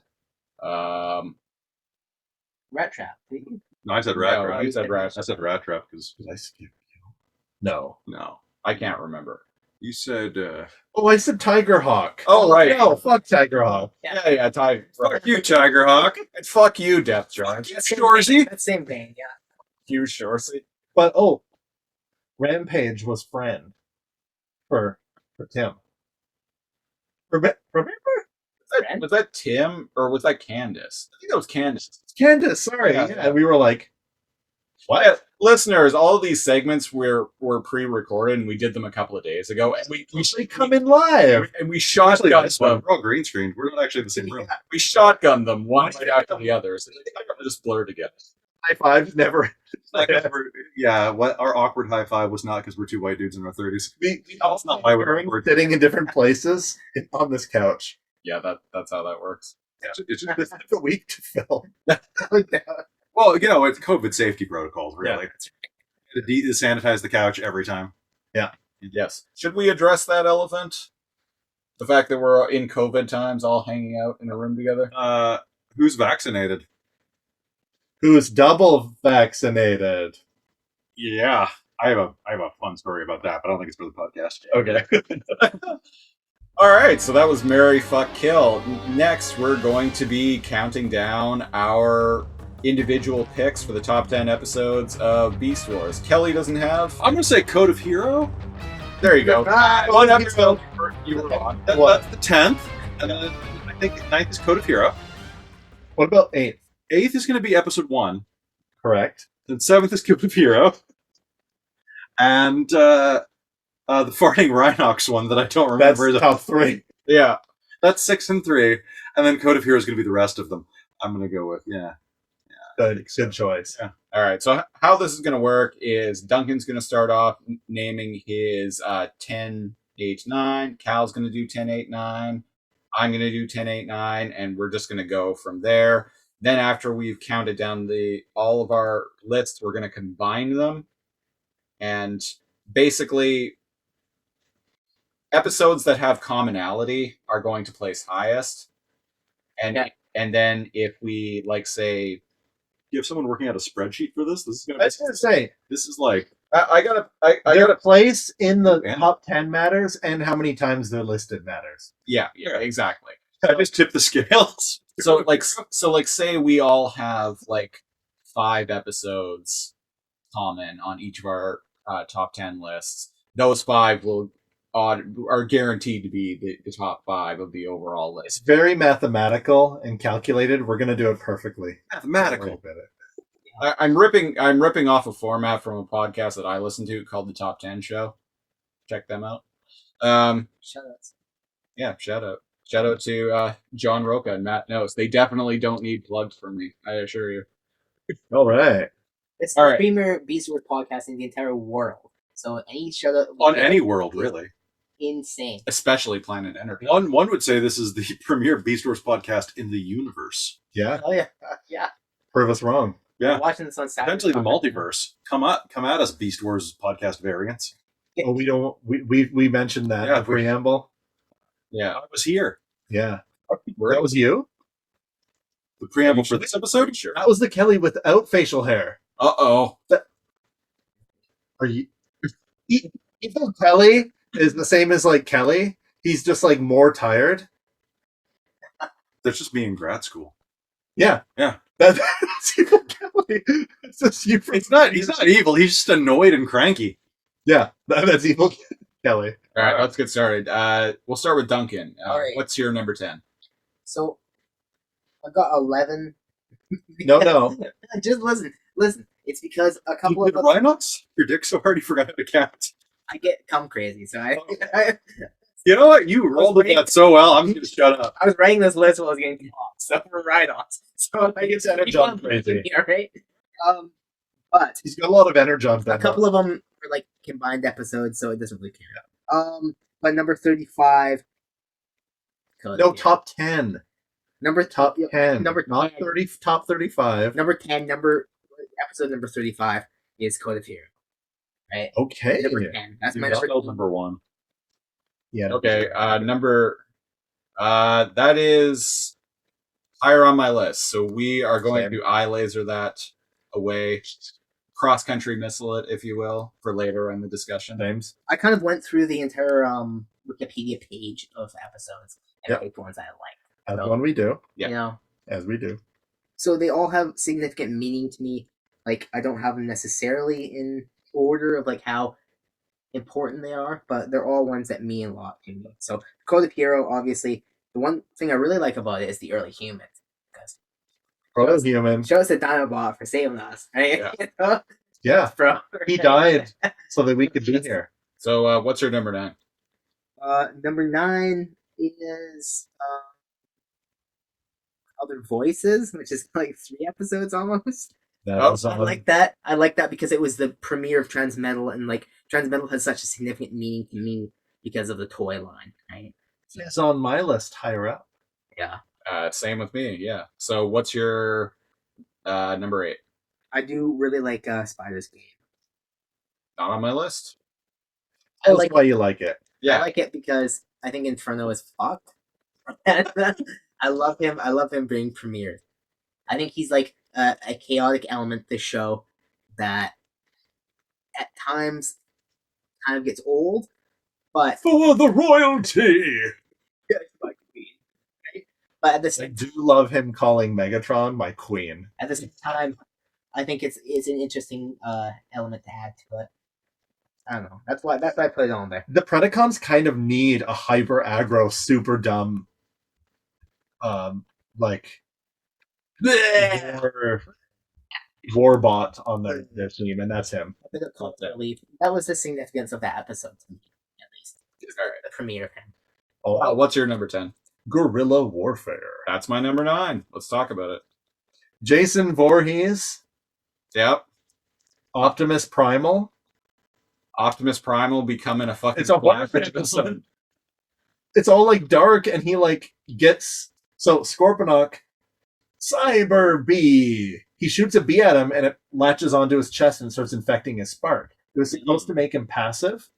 This is when we were joking about sometimes Scorponok accidentally does the opposite, right? The cyber venom, instead of making him passive and cowardly, it makes him hyper aggressive and completely unafraid. And so he ends up breaking free from the maximal base, and they're like, what if we just let him go? And he storms in, and there's like literally like times where they hear like scraping metal, and they're like, and it's like Waspinator or somebody or Pterosaur or something, and he like busts through the wall, grabs like the mouth and face, and just like pulls them through like the metal like wall, and they scream. And he grabs like Tarantulas' like spike thing, and he like holds Tarantulas up by the neck and puts him against a wall and takes his like spike weapon thing and fucking impales him and sticks to the wall with it. And then just Then just leaves him there. That's some horror movie shit. That's the end of Beasties right there. And that's why you marry him, really. Like that's Well, when you need somebody to go and kill Tarantulas, but not kill, like give him like just desserts, Fuck him up. impale, fuck him up. Yeah. Optimus Primal. All right, what's your number 9? Power Surge. Despite my affinity for sexy pterosaur, that episode's actually not on my list. Is it on here? You have it? No? All right. Power Surge. We've talked about it so much. There's nothing to say. He goes, Sexy he's juiced, and he comes back and he's like, Megatron, I'm in charge now. And he fucking blows him up. Well, it's like, sure you are, Pterosaur, but what? And he blows him up. Yeah. He also blows up Optimus Primal. He's the only person that's taken out both. That is a cool episode. It's good. It's funny. It's not good. I know it's not good. It's just funny. It is. I really like that episode. One of the many times that he's forgiven for his treachery. When At the end you of have, the episode. like, there are 52 episodes of the show overall. Oh, it's not the worst by far. And when you're only counting down a top 10, even episodes you really like inevitably, like you're going to be leaving stuff off. Yeah, Power Surge and a better mousetrap. Not on my list. Some of yours. We get to see Tom Clancy's mousetrap. Yeah. I used to be like, I don't know about this, but it's grown on me, and him taking down his own bases like defenses and hacking the system, and like it shows that he's a really good marksman. He's a demolitions expert and he's a hacker. It's a good. That was the first episode that won me over to Rat Trap. I just thought he was an annoying rat before that. And Dinobot quoted 19th century literature for the first time in that episode. It was that episode. That's That- right. Yeah. What does he say? It's in reference to the title of the episode. Oh, just a better mousetrap. Yeah, Yeah. yeah. And I remember on that episode of the podcast, I ended up like looking it up and then reading the line of poetry, And that's how we knew. and that's how we knew. That's how we knew that Dinobot was Saved the better human. than the sum of his parts. Yeah, he quotes Shakespeare a lot. Mm-hmm. Probably why he saved the humans. He's like, what if I'm still alive, but my memory of Shakespeare's gone and I don't save the humans? That's not a fate worth living.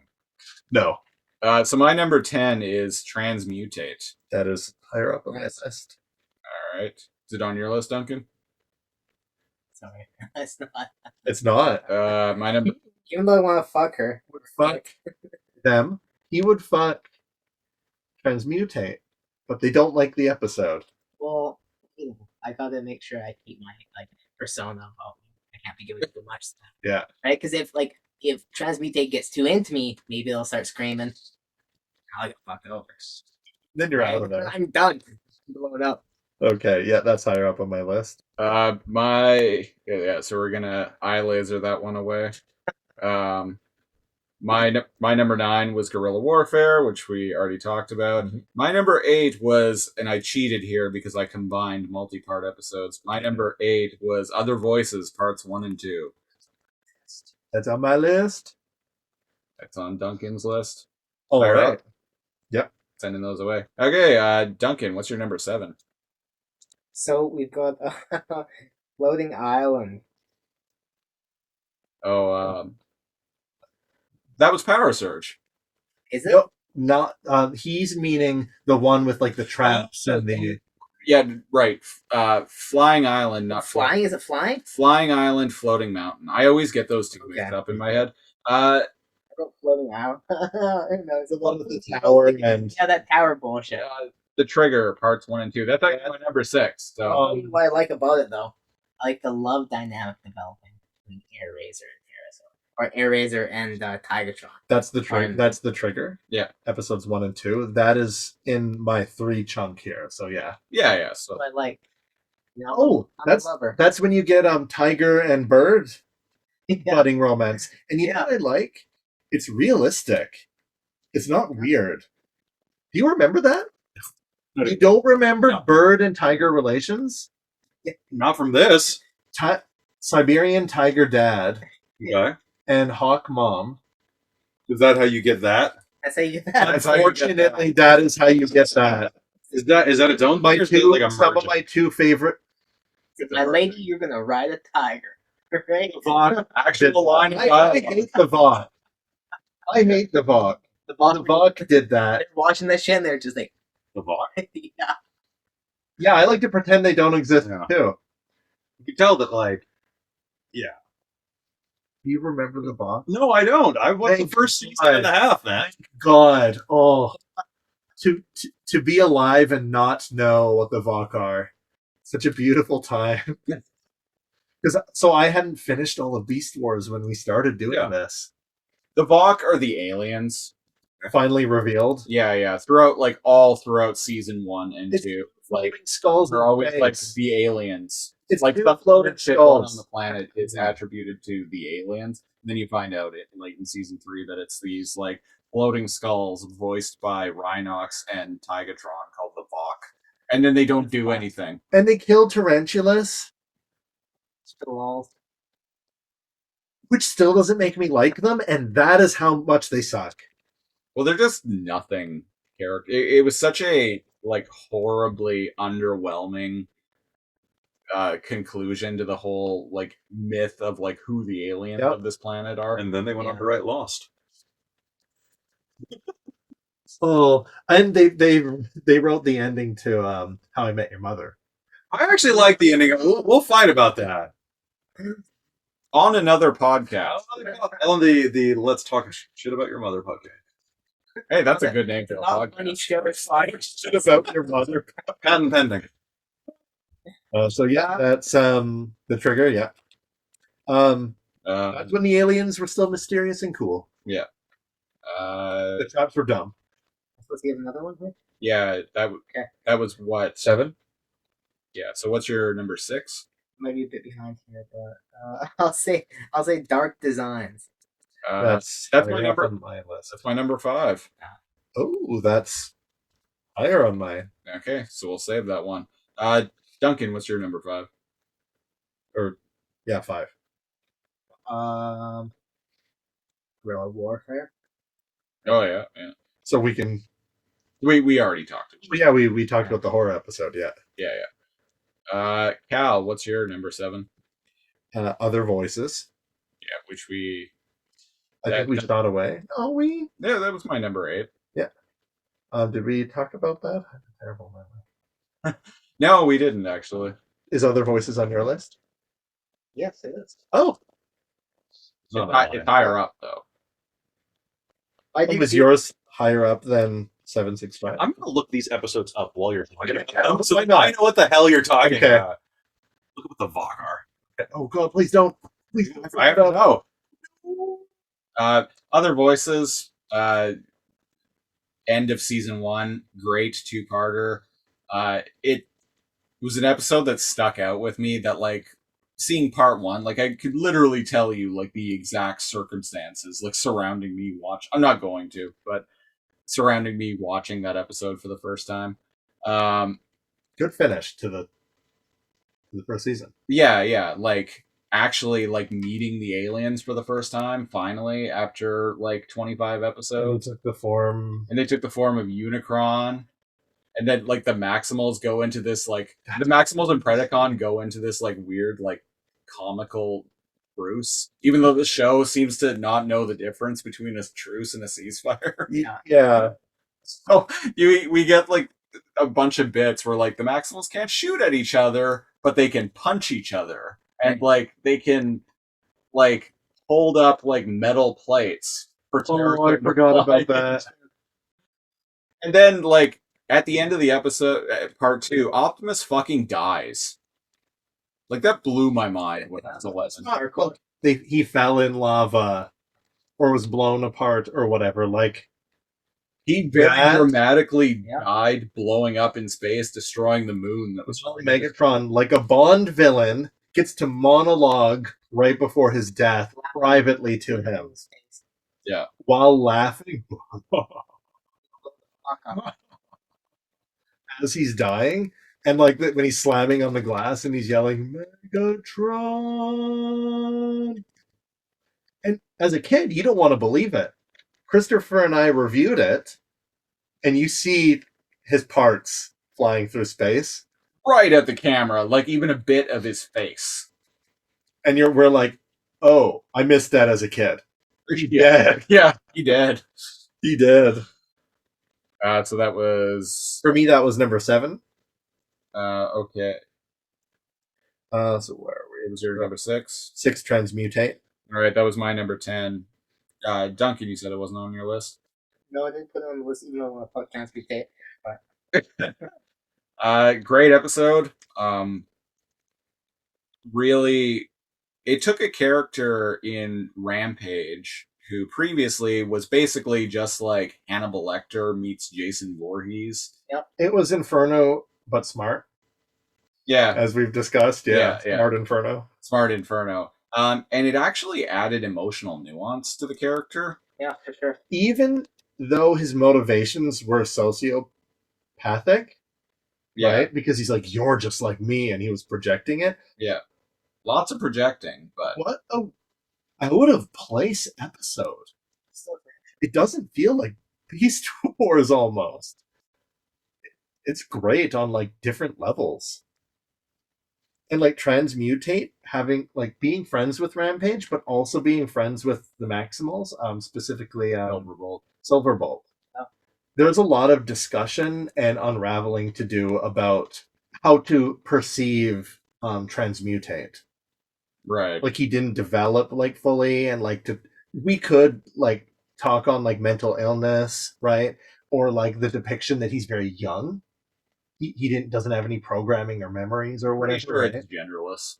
And yeah, and they're genderless, and so that's kind of a thing too. They're not. To what was brought up earlier in the podcast, like about like But I said they. no, I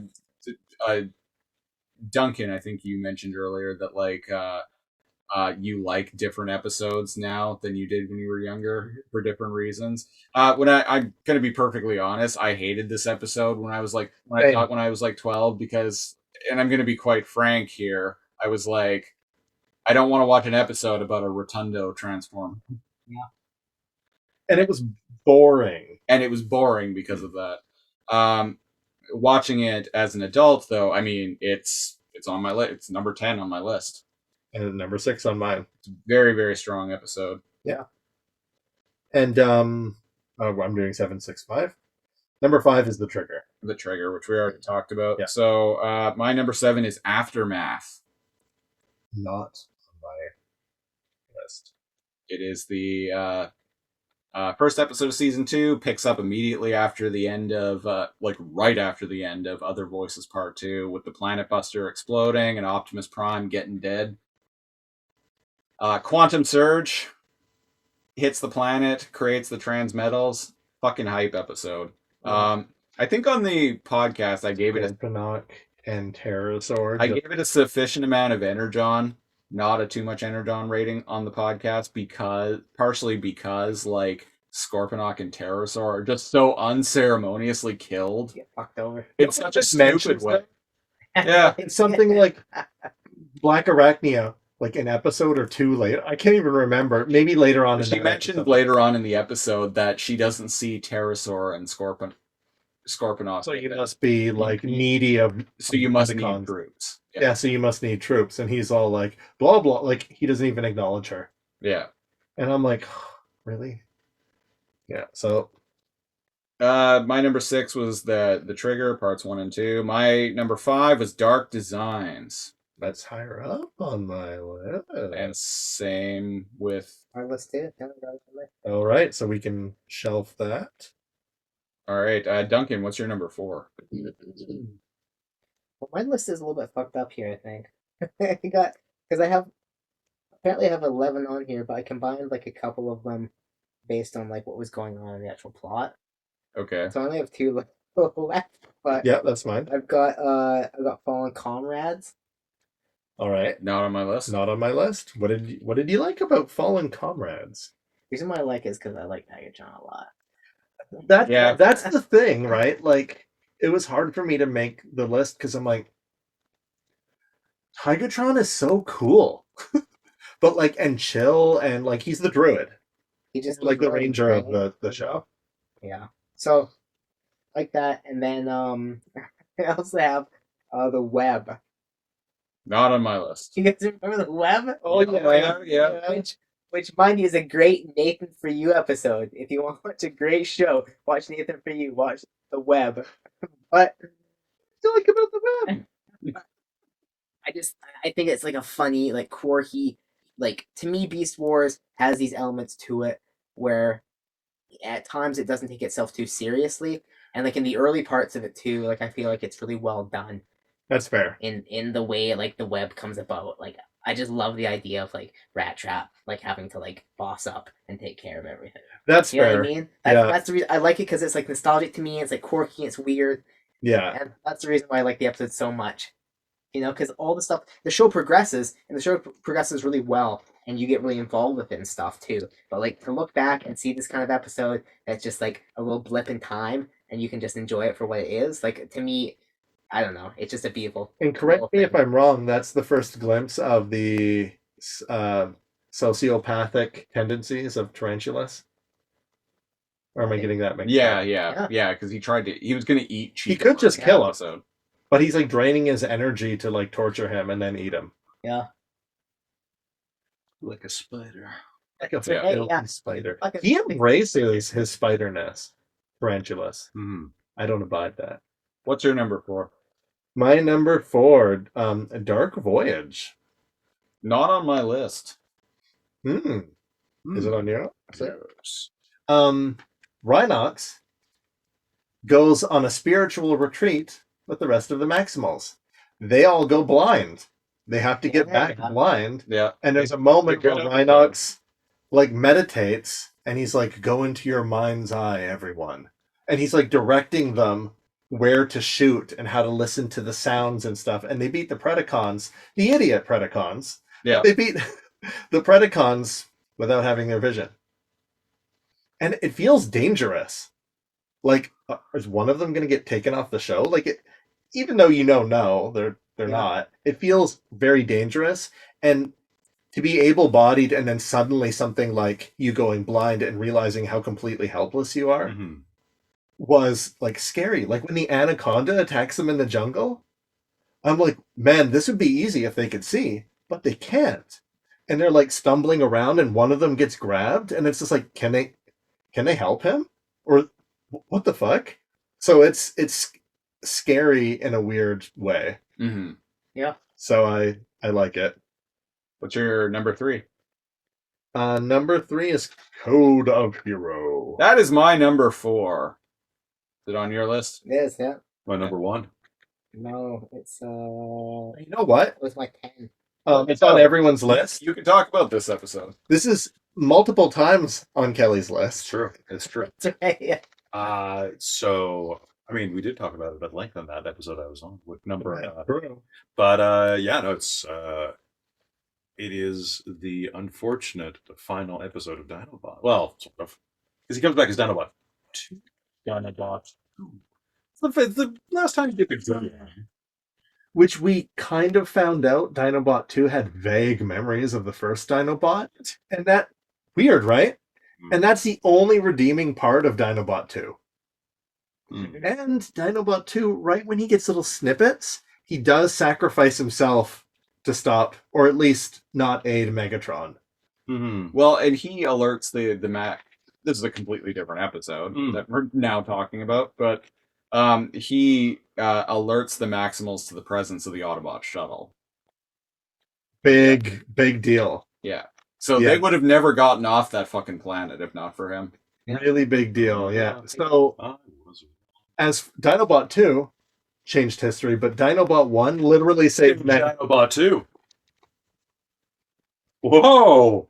So it all comes back to Dinobot, which is the focus of that episode. It's a really good episode, actually.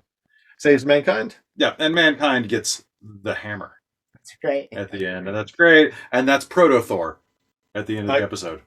The Legends of Thor, you know how like the was it the Romans, the Greeks based their gods off the Romans or vice versa, and yeah. So I think he might know a little bit more about history than I do. And all the gods kind of have history. And no, doesn't matter. Pagan gods, all the gods go back to Old System Lords. Go old, yeah. Which means they all go back to the box. Oh, no. No? They go back to, because the proto-humans never meant the Vok, thank God. The Vok, that's right. But the Vok are the ones, according to the Wikipedia article I just read, that chose the protoforms, according to one interview. I know, I don't It's believe just that. it's just a web woven by arachna. by tarantulas. By the Matrix. By the Matrix. Yeah, the Matrix has you. So yeah, it's a fantastic episode. And It's stuck in your head. I had you. Yeah. I cried at the end. I definitely teared up at the end. Even watching it like as a kid, I was like kind of in disbelief, but as an adult, I was like, "Holy cow! I can't believe this is a kids show." Yeah. Yeah. You had watched it when you watched Beast Machines, and then you watched reruns. You remember Code of Hero? No.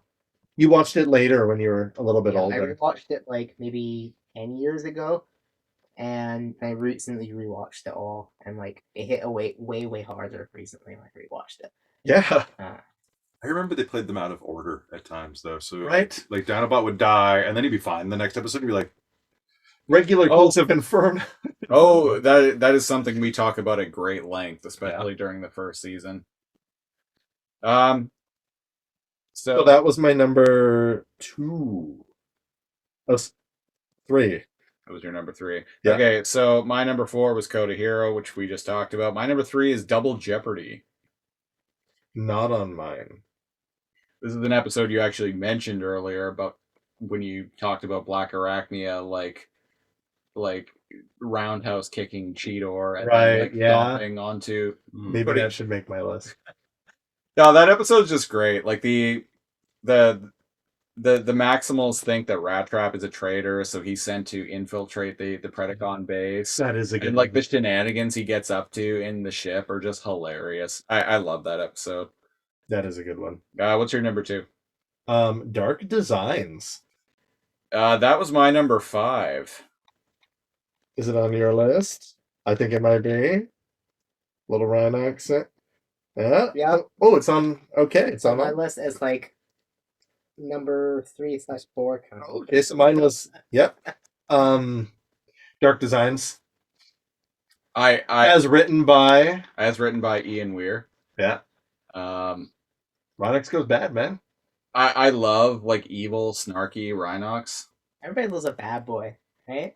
Yeah. I also love like quick sidebar, but I love his color scheme in that when he gets turned evil. I'm really hoping for like a Generation Selects like redeco and eventually of the Kingdom Rhinox. Like in that color scheme. That would be kind of cool. It would be. It's kind of feels like something Hasbro would do too. Yeah. The same one, just different colors. Yeah. Make some money. Yeah. Do you remember Evil Rhinox? Maybe. He kind of like smushes, like does the cartoonic like slamming of heads between Scorponok and I feel like I saw that part. Yeah. So Megatron turns Rhinox evil, and Rhinox. This kind of backfires because Rhinox just tries to take over the Predacons, and he's doing a pretty damn good job at it because he's doing it smartly, like taking them out one by one, and then also like getting some allegiance to him, manipulating them to turn on each other. Pretty great. Nice. Love that episode.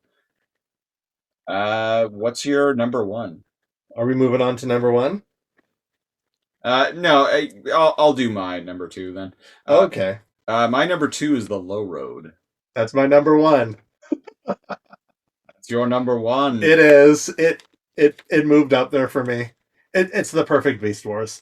Yeah. It's stupid. It's funny. The Maximals win. Talking about tarantulas. Yeah. Just be like, I have a hostage. Hold your fire, and they just. Don't do not fire, Megatron. I have a hostage. Why, so you do. The blast. He just blows tarantulas to pieces. And the whole episode, from beginning to end, is like that, and I didn't remember that. As a kid, I was like, fart humor, I don't like it, but it's a lot less.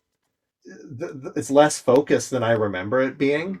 And then when it does come in, it's just funny. Like slow moving, sick, like Rhinox just shows up at the end in Tarantulas' lab. Yeah. By the way. And he blows up a Tarantulas lab. Yeah. Another plus. 10 out of 10. So that's my number 1. My number 1 was I spoiled this earlier, Possession. What? Yeah. Didn't you not give that a too much energon? We didn't have the too much energon scale at that point. Well, that makes sense. We introduced the too much energon scale, I think, with on the next episode. I had liked that more than you. I feel bad now because I didn't put it. I felt bad because when we did our top 5 or like whatever with Candice or whatever we did, I put that as my number 1, and I was like, I can't put that on my list now. Now I feel bad. Yeah, Possession is my favorite, top to bottom, my favorite episode of Beast Wars. Actually, how come? Well, you're acting surprised, but I remember we told Ian Weir this. Yeah.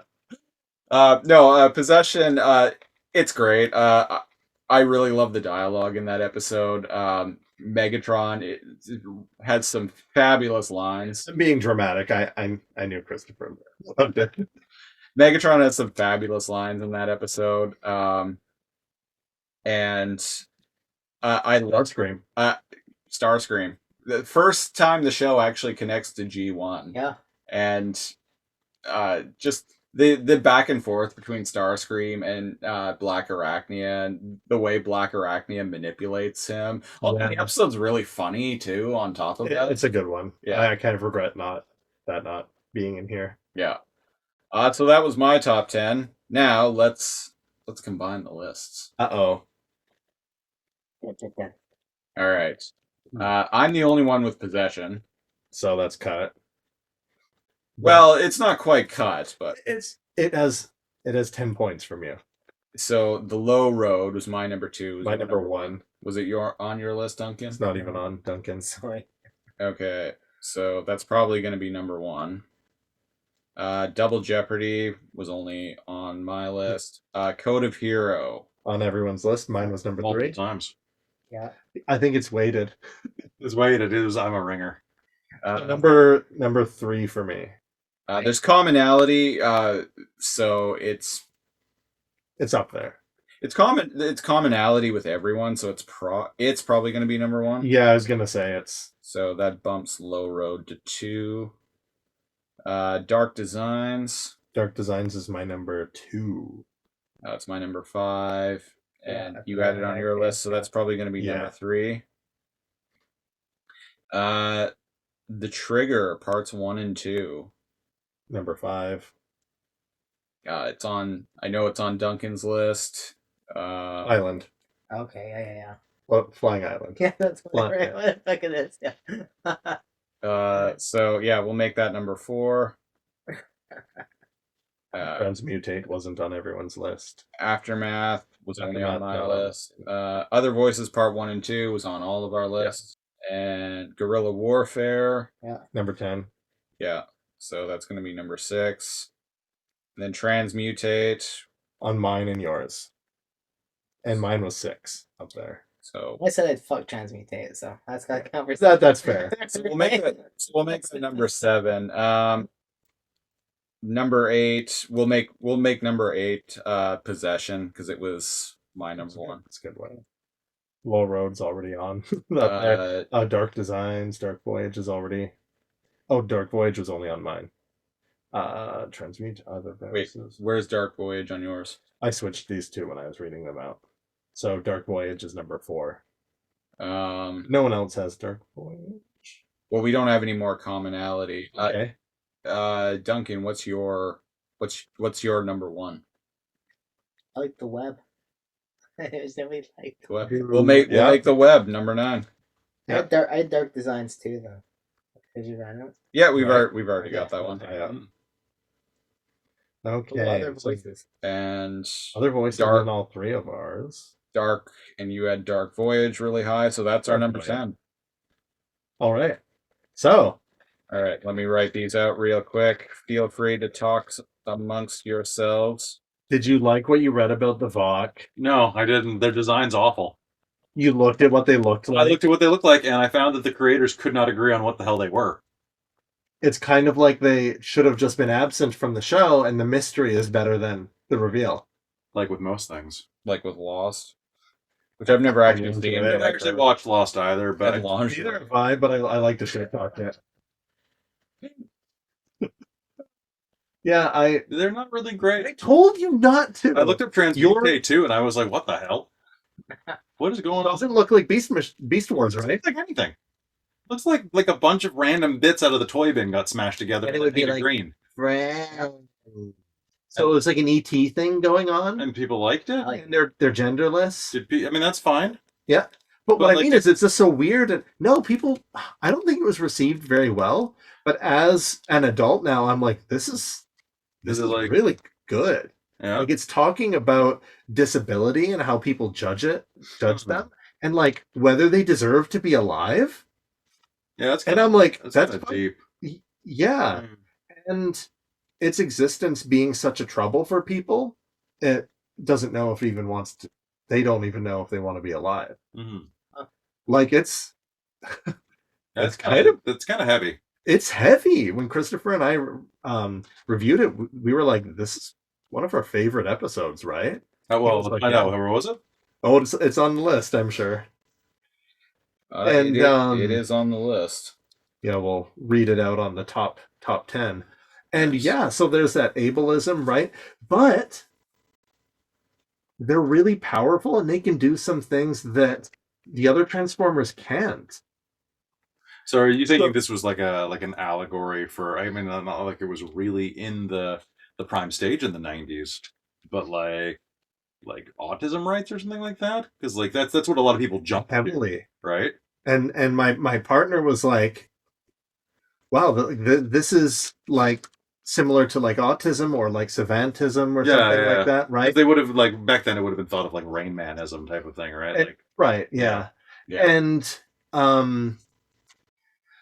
like the psychopath character is the one that like befriends them and wants to keep them alive because they were like, hey, you're like me, you're different, people don't understand you. And it was bizarre. Character befriends them? Rampage. Oh. The giant enemy crab who can't be killed. Protoform X. Oh yes, evolved to crab. Yeah. A big bad looking X. Yeah, big bad looking X. And Silverbolt also wants to protect him. Silverbolt's the knight character. He's a Fusor. The only good Fusor. We don't talk about the snake scorpion. The snake. The Snorpion? Scorpion? What is he? A snake. A snake and he's a cobra and a scorpion. A scorpion? There was already a scorpion on the show. We didn't need another one.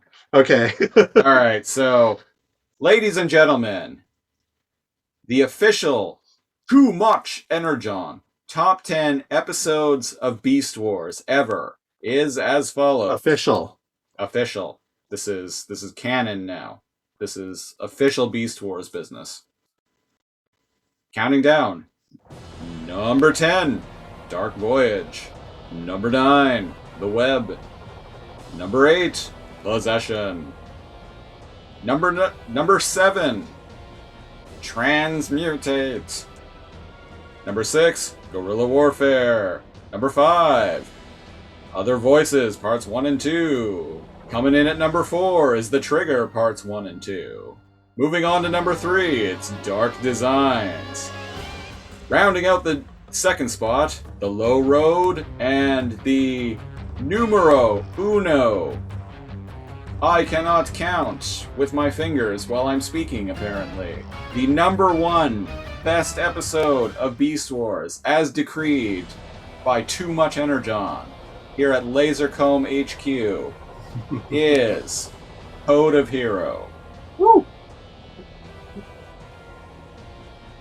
And we actually only weighed Kelly's vote Once? Once. That's probably for the best. Just once. Everybody gets one. Except when you get 2. And now you know why his partner sighed. Just imagine, like... He's only been here for a few hours. Just imagine living... Is it only a few hours? It feels like too much time. Too much time. You can't... I'm gonna take the bait. Like, you can't set me up for it. That's from that door. And not expect me to go for it, you know? Yeah. Not really. Speaking of going for it, our main event segment, if you will, of the Too Much Energon Beast Wars 25th anniversary special is an interview with author, playwright, screenwriter Ian Weir. Me and Cal sat down and had a chat with him a couple of weeks ago. He's the writer of, as I mentioned at the top of this podcast, Code of Hero, the number 1 episode of Beast Wars, as decreed by us here at Too Much Energon. He also wrote Possession, my favorite episode, Dark Designs, which was the number 3 episode, and Cutting Edge, the Cyber Raptor episode. Too much energy. So we're here with Ian Weir, a award-winning television, TV writer, playwright, novelist, and our audience, the Too Much Energon audience, will probably best know you for writing 4 episodes of Beast Wars back in the 90s, including Dark Designs, Possession, which is my personal favorite episode, Cutting Edge, and everyone else's favorite episode, Code of Hero. Code Hero. That's kind of that's the most people like that's the pinnacle top tier Beast Wars right there. It's it's a great episode. So on our show here, we how we do it is we review one episode per podcast at a time, and we've actually completed the Beast Wars run, and Code of Hero was a great one to get to. Oh, appreciate that. As a matter of fact, of all of the stuff I've written in different genres over the years, I gotta say, probably writing for Beast Wars is what I've had the single most feedback on. Wow. Yeah, it's. I mean, there are so many people who love Beast Wars. Yeah. And, did you freelance a couple episodes of Sci Factor? Yeah, I did. I watched that with my mom. I love that show. Oh my gosh! Well, I'm really glad to hear that. I mean, I was about 4, I think, when I wrote those. So we were about the same age then. No, yeah. 4.5. 4.5, something like that. Yeah, that was back in the days when there were so many more freelance opportunities for Canadian TV writers. Basically, in the last 15 years, 20 years even, almost everything written in Canadian television is staffed. So if you're if you're in the room, you're on the show, which is totally fine. So we all sort of shifted over into the into a different mode as TV writers. But as far as back in the day, an awful lot of shows, and especially animated shows, they were all freelance written. So you had a chance to write a whole bunch of different kinds of shows and have it was great experience and loads of fun. So that brings me to my first question. How did you end up writing for Beast Wars? Yes. I started out as the token Canadian. Yeah, it was actually quite funny. Bob Forward, an absolutely brilliant story editor, who was one of the 2 story editors on Beast Wars. Larry DiTilio, I guess, was also story editing at the time, but they sort of worked in different groups. But Bob was based in LA, and I think basically all of the other writers were more or less based in LA. I had done some work on other shows with a guy named Jonathan Goodwill, who was a producer with Mainframe at the time. Okay. Yeah, and Jonathan's a great guy. He worked with Chris Haddock back in the day. Da Vinci's Inquest, Jonathan has done all kinds of great stuff. Anyway, I was talking to Jonathan about another project completely, and he was saying, by the way, how do you feel like doing some animation? We need a Canadian writer for Beast Wars, given the way Canadian funding models work in tax credits and whatnot in television. They needed to have a Canadian freelance writer. And I said, yeah, sure, that sounds great. He said, okay, I'll give Bob Forward a call and tell him that I'm going to pass you along as a Canadian writer. And so I contacted Bob Forward and got a polite but quite frosty response, basically saying we have I'm sure you're a fine writer, but we have all the freelancers we need right now. Thank you very much. Don't call us, we'll call you, kind of thing. And I mentioned that to Jonathan. I guess that this isn't going to work. And Jonathan said, oh yeah, it is. I'll explain to Bob that we have to have a Canadian. So anyway, so I was foisted on Bob to begin with as the token Canadian writer. And so I pitched him the idea for Dark Designs, but it was really funny. Bob and I had a really warm email relationship that began at that point, and he got back to me and said, when Jonathan said I had to hire you, I figured you couldn't write, but this sounds like it could be fun. So anyway, so we got on really well, and it kind of evolved from there. So Dark Designs was the first episode that you had written. Yeah. And it was, I don't remember the I don't remember exactly what my initial pitch was. I do know that I was completely blown away by the fact that after submitting the pitch, about 2 hours later, I got this email back from Bob, which moved a whole bunch of stuff around in terms of the structuring the story, do this, do that, do the other. And it was totally brilliant. And I thought, wow. I mean, like so many Canadian writers then and now, I'd worked in a whole lot of different kind of genres. This was kind of my first experience of dealing with someone who was a total expert in a certain kind of storytelling. And Bob was was and is an absolute genius at that kind of storytelling. It was really inspiring to get a chance to work with him.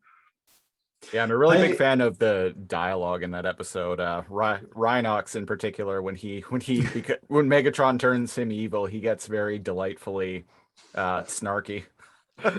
Thank you. That's actually something I think I loved most about writing for Beast Wars. That particular kind of superhero wisecracking dialogue. It sort of took me back to being 10 years old. It's just fun. Yeah. Quick question to bounce off of that. Before you had begun work on that, how familiar were you with Transformers in general? Not particularly at all. As a matter of fact, I like to think they're like, hey, we need you to write for this guy's death scene, and you were like, okay, he's a robot, he's a velociraptor. How hard could it be? No, actually, it was. I knew it was going to be an interesting challenge. But no, I really didn't know very much about Transformers. What Bob did to start me off was sent me like 6 or 8 scripts that they had at various stages of development. So I did a sort of a crash course in reading, on what they were doing with that particular spin on the genre.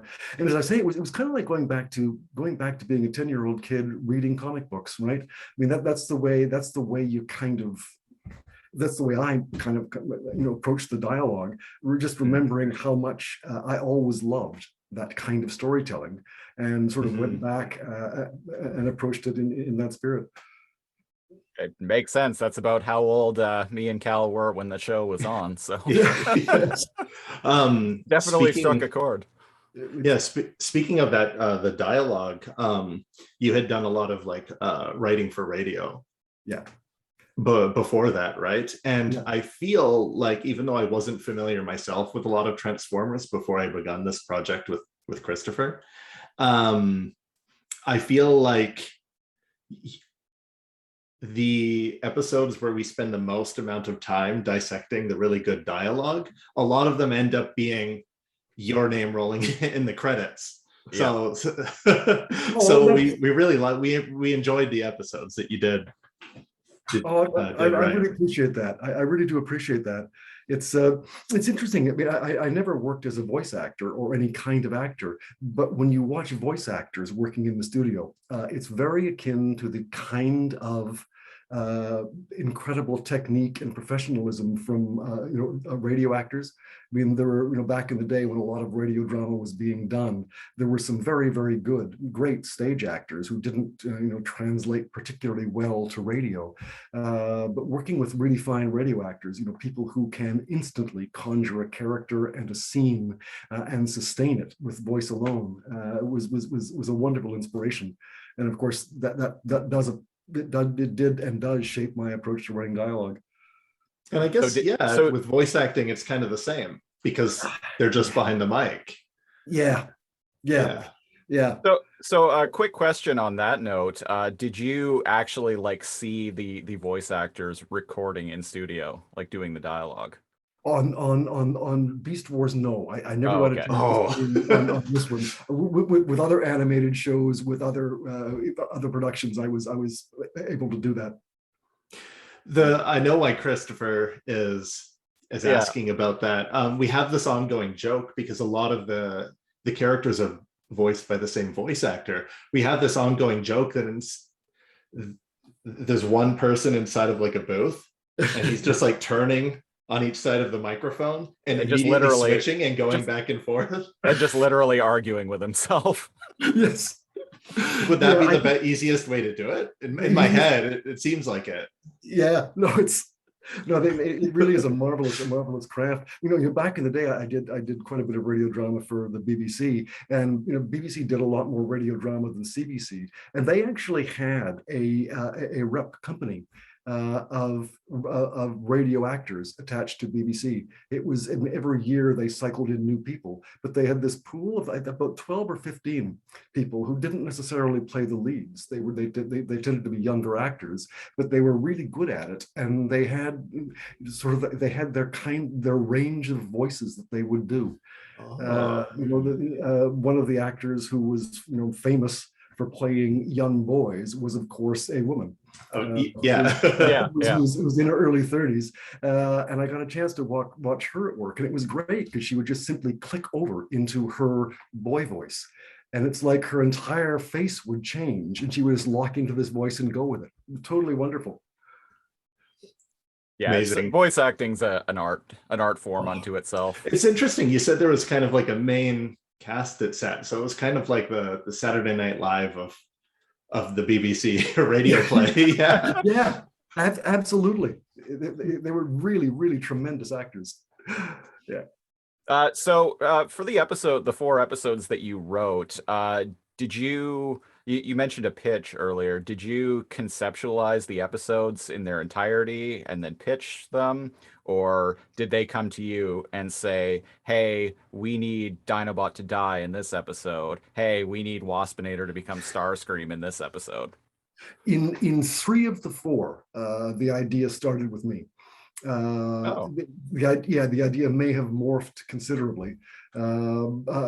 Possession, for instance, that one, when I pitched that to Bob Forward initially, I didn't have Starscream as a character at all. I pitched it with a different kind of possession, and Bob got back to me and said, listen, I like this general idea. I like where it's kind of going, but I think we need to find other ways at that spirit character. And he said, I know there was a character named Starscream in a different iteration. He said, quite frankly, I don't know much about Starscream. And I said, I've got no idea who Starscream is at all. But he said, this is back in 1996 or something. It wasn't possible to go on the internet and research everything the way it is now. But he said, that there's this community of Transformers fans who have encyclopedic knowledge of every iteration of the show. He gave me an email, a guy who he recommended it. Was a long time ago. I think the guy's name was Ben Yee. Ben Yee, yeah. Oh, cool. Okay. And I got in touch with Ben, and he turned out to be a super smart guy who was really generous with his time. And he said, well, listen, okay. And he sort of explained to me where Starscream came from, and the characteristics and what could be done with them. And so basically between getting the nudge from Bob and getting the character fleshed out by Ben, that became the show, became the episode. That's amazing. So you character analysis through email communication. Yeah. So you know Ben Yee? I know of him. Yeah. Okay. He's pretty big in the Transformers fandom. Oh, cool. Okay. It's asking to roll back the clock quite a bit, but do you remember your initial pitch about the possession? You know what? I honestly don't. I do recall it was a more generic sort of space spirit, space ghost. It would have completely fit in with the Beast Wars. No. With the space ghost. Kind of Bob's suggestion that we can do better than this. We could just call it the aliens. The aliens, yes. Yeah. As the show was known to do at the time, especially in the first season. Yeah. So was it your idea to kill off Dinobot? No, this one was okay, put away your no, the story itself, it was the first episode that Bob Forward was going to have a chance to direct himself. Oh, okay. And since his background, of course, was as a writer, Mainframe wasn't comfortable with the idea of Bob directing and writing the same episode first out of the gate. So they wanted Bob to get someone else to write the episode. And so Bob got a hold of me and said, listen, I've got this idea. If I sort of give you the nugget of the idea, do you want to be the guy who writes the episode? And I said, well, that sounds great. And I sort of thought, okay, I'll wait till the nugget of the idea comes in. And what came in was this beautifully detailed 6-page outline, basically the structure of the story. And I thought, wow, okay. And so basically, for me, I'm the one who wrote the dialogue, but the story itself, the concept and the structure of the story was in fact Bob's. So huge credit to Bob on that one. Well, and the dialogue in that episode in particular is great. I'm not going to lie, even 25 years later, I was, when we were watching it for the purposes of this podcast recently, I may have been brought to tears. That's so great to hear. Yeah, Not me. I never cry. Good job too.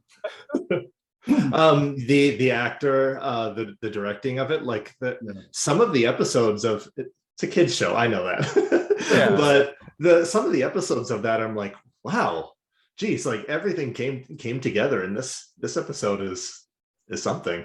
Yeah, it hits you hard. Yes. Well, and I'm a really big believer in the fact that you can't approach writing a kid's show as if it's just a kid's show, right? It's something which you try to write as well as you can possibly write, no matter what genre you happen to be in. And I know Bob totally approached the direction that way, and the actors approach it that way as well.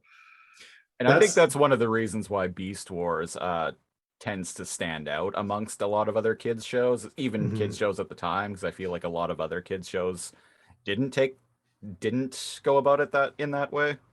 I totally agree. It's that you can, as a listener, as a viewer, you can always tell when the writer, the actor, the directors are talking down to you and thinking they're a bit more, right, that they're a bit more sophisticated than the material they're dealing with, and it's always false, and it's always crappy. Whereas, I mean, whatever age you're writing for, it's kind of a process of going back and finding the Ian who was exactly the age of falling in love with the show and running straight across from that, as if I'm writing, doing my best to write Shakespeare. Oh, indeed. Like when you, in all facets of when it comes to kids, if you just treat them as a really young adult, you seem to get better results in both entertainment and dealing with kids in person. And so, like, even though kids might not understand the greater aspects of it, going back and watching it now hasn't been like shell shock, because it's still good. I was expecting to be like, oh boy, here we go. Like, I'm gonna dislike a lot of it, and I love a lot of it. And I think that's what you want to do when you write for any age. In any age, absolutely. I really appreciate you saying that. But yeah, no, absolutely. And you can always tell if the writer thinks they're better than their material somehow. You can't write that way. And getting a chance to freelance for a whole bunch of different shows and a whole bunch of different genres, what I really found was, as long as I could make sure I found myself falling in love with the characters and falling in love with the voice of the show, I could totally enjoy myself and do my best work writing for it. And Beast Wars was totally that. Well, yeah, you want to like what you put into it, right? It wants to be something that you like. And respect as well. I mean, as a writer, as a director, as an actor, you need to respect the story you're telling.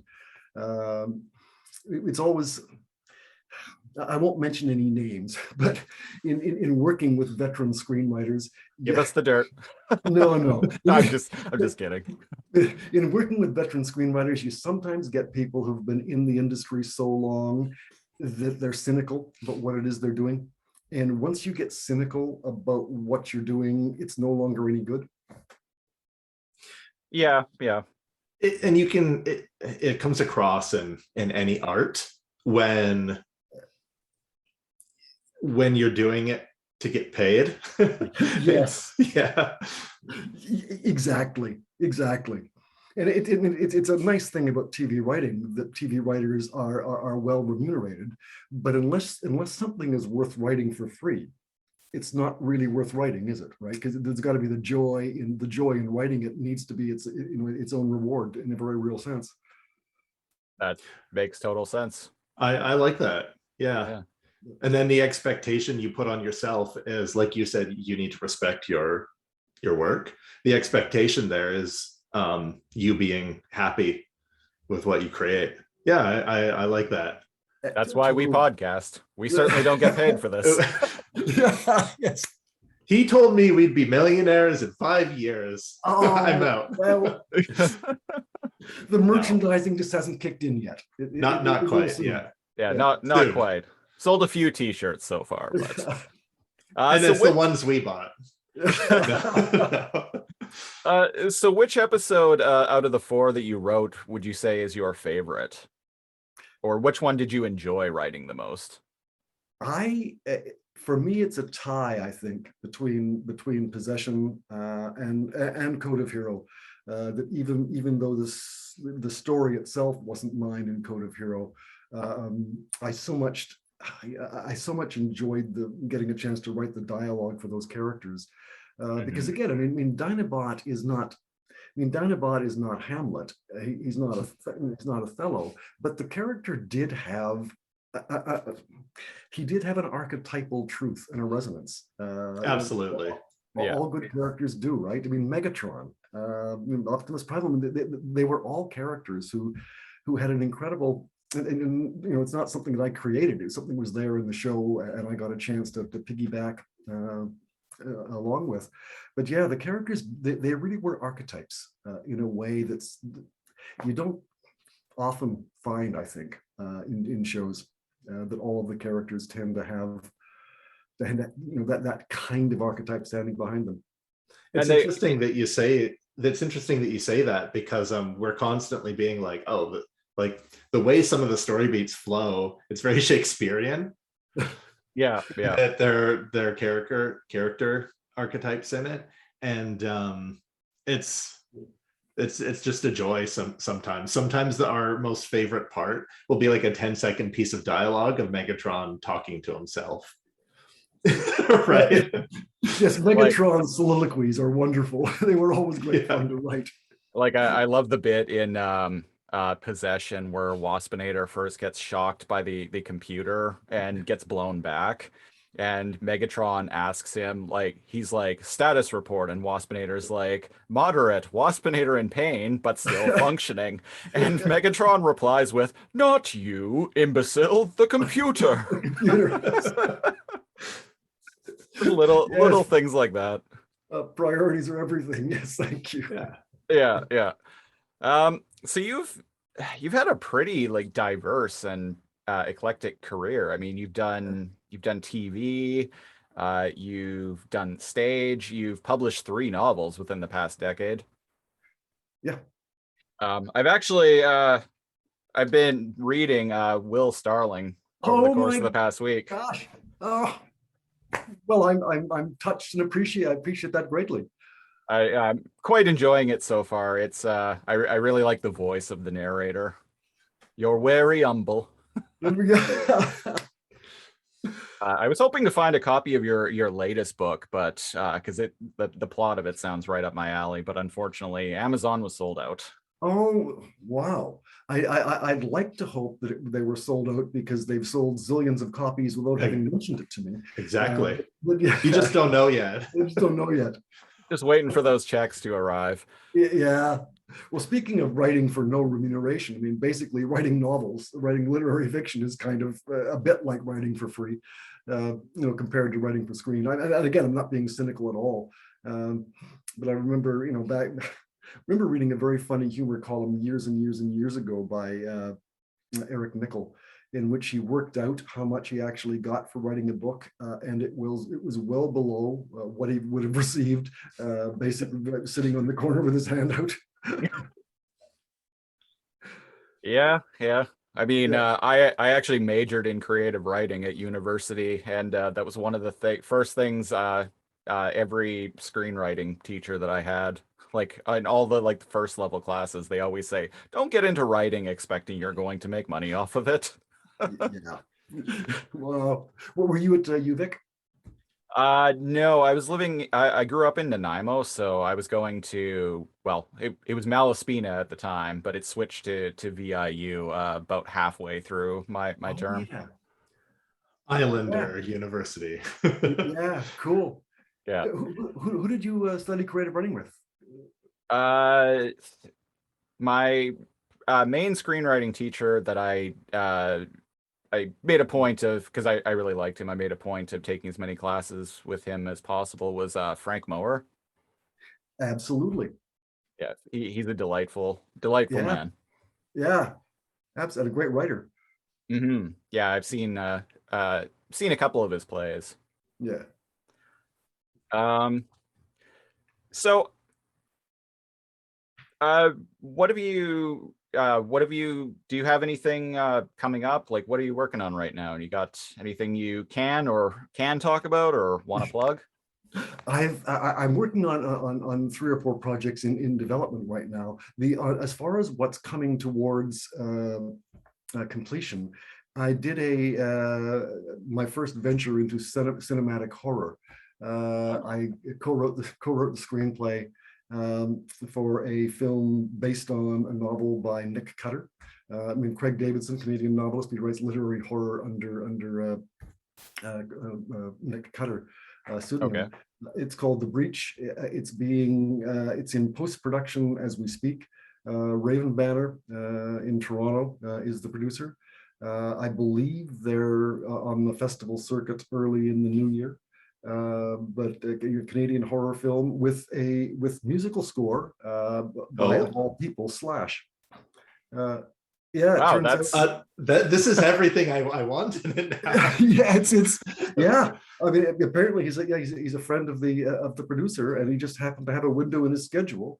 And they began by talking about, would he put his name above the title, Slash Presents, doing the producer, the executive producer role, and he was down for that. But he also decided he's got a window, he'll do the score. So I can't wait to hear the score. Well, they say it's about who you know, right? Yeah, I'll have to keep an eye out for that one. I won't take up too much more of your time, but I do have one final question. It's a bit of a joke question. So on Beast Wars, there was a unit of time mentioned in every episode called a cycle, and it's kind of nebulous how long a cycle is. So as someone who actually wrote episodes of the show, how long do you reckon a cycle is in the world of Beast Wars? That is such a great question. When I was writing the show, I never had any idea how long a cycle might be. It was just one of those terms you could toss in there, and because the shows were all basically. I can't think of one of the shows that I wrote where the time frame, the real time that elapsed in the show itself would have been much longer than a couple of days. So I kind of figured a cycle might be a day. Okay. All right. Yeah. But that's an ongoing debate on the show, right? Because it seems like at some times cycles are about a day. Yeah. But if you go into Transformers Wiki, they're loosely like an hour and a half, sometimes half a day. And so sometimes it's kind of all a minute. over the place. Sometimes it's an entire afternoon. Well, that's interesting. Okay. I mean, well, time itself is relative. So that's true. Yeah. Days were longer. Days were back then, yeah. 4 million years ago. Yeah. So basically, a cycle is however. My takeaway is a cycle is however long it needs to be. I think so. I think that's a very wise takeaway. All right. Assessment. All right. I want to thank you very much once again, Ian Weir, for agreeing to be on the show and being on the show. It's been a pleasure. Thank you very much. I've really enjoyed it. Great meeting you guys. All right. It was great meeting you. You as well. All right. Take care.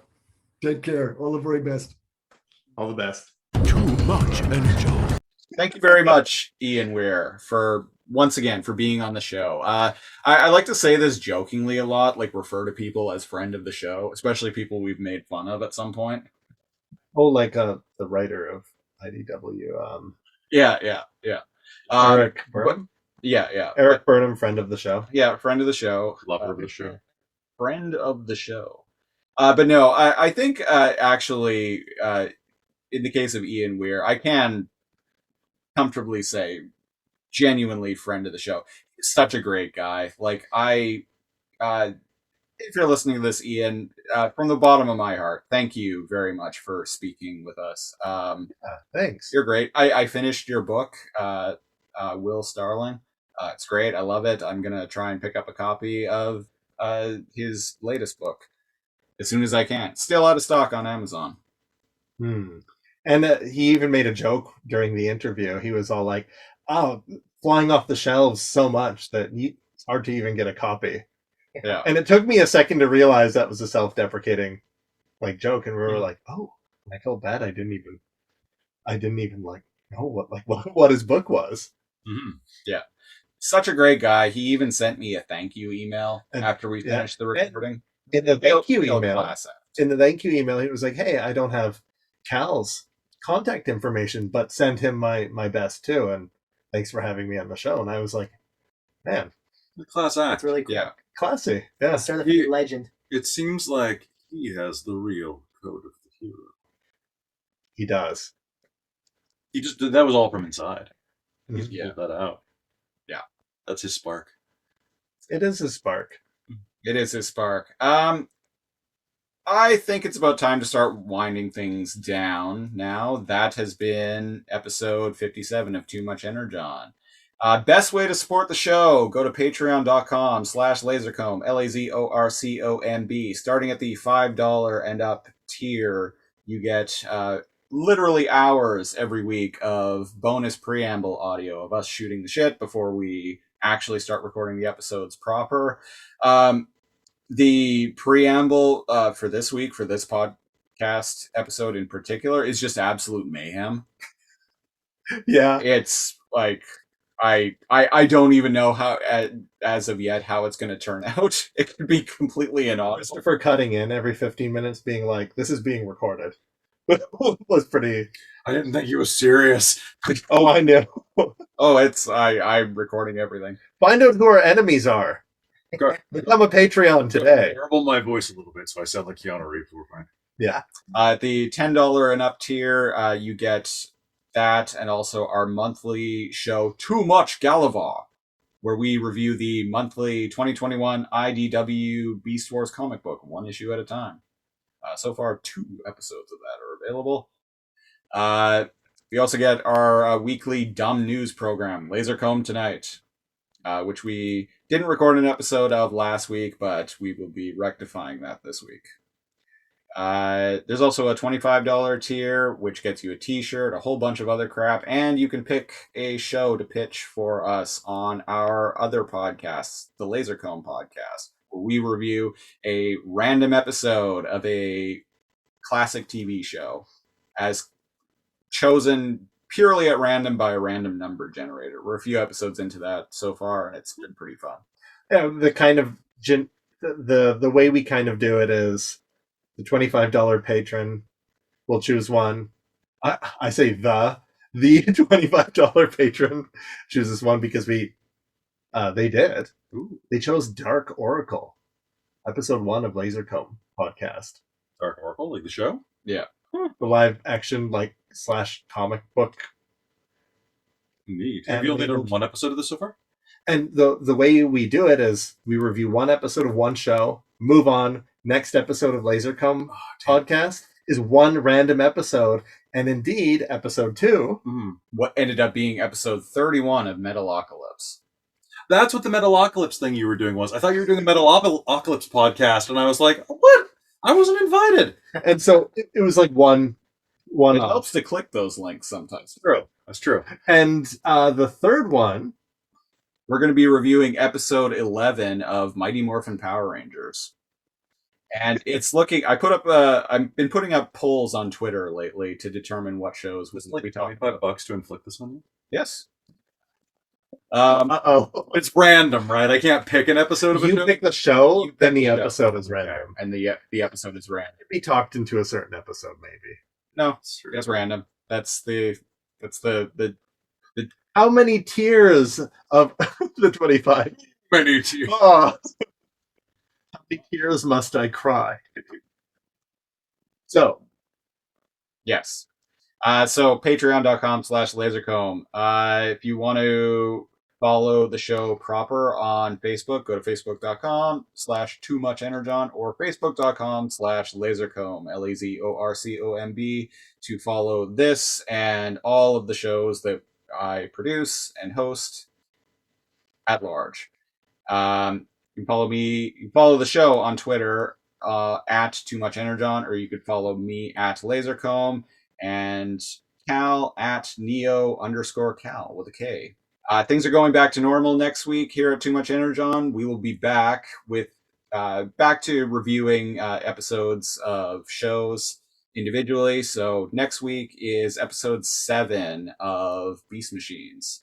And I don't have a computer screen in front of me right now, so I can't look up what the name of that episode actually is. but it's an episode. But it's an episode. And It's real. Episode 7. So keep an eye out for that. Kelly, Yes. what would you like to plug? Because you do things. I do things. You do things digitally. I do things digitally. Hello, folks. I've been Kelly Clark. Hopefully, you have enjoyed this episode a lot and would like to get more of it, particularly more of me. Well, hell, you can go and do that right now at twitch.tv/DorkTales, youtube.com/DorkTales, and wherever your podcasts are sold, where you're listening to this one, you can find DorkTales there as well. We're an actual play podcast network that plays role-playing games to tell interesting stories with interesting people, and the friendships we forge along the way were worth the experience. Hope you enjoy it, and hope to see you around. I think you check said them that once or twice. What? Nothing. No, that was completely improv. I just hit a zone. Yeah. Yeah, can you tell he's done that before? Tell that I'm a dungeon master. I do make this shit up on the fly. He definitely doesn't have it written down. It's like, Oh, what's it called? Cashew Dark Talks. Dark Tacos. Welcome to Dark Tacos. We're talking about Dark Talk? I could go for a Dark Talk. I'll be on. Can I be on Dark Talk? You know, we've done DorkTales After Dark or DorkTales After Dork. It gets pretty We dirty. guested once or twice for. Yeah, you've guessed it DorkTales. 3 times, I think. Two times, I think. Because you were the cat bard. And That then got yeeted off a few edges. Listeners, I don't play D&D. that one time. But did he? Which you can actually find if you go and go check out the YouTube. It is in our Extra Life. The Dork X is when you did it. If you want to see him play a warlock, At 5 frames per second. Funny enough, it was actually that experience that prompted me to go and spend $200 on a new webcam. Seriously, like, and the tech makes a difference. It does, yeah. It really does. It does. Duncan, where can people find you? You know, I don't need any promotion. I'd like to plug World Peace, and I'd like to plug Lasercomb Productions. That's it. Son of a bitch, you're high-roading me on this one. Fight. I have nothing. I have nothing. No, he's a lover. I wouldn't do that to him. Real class act, that Duncan. That's right. I'd like to thank Duncan and Kelly Always fun. for spending 5 hours at Lasercomb HQ. Yep. Yeah.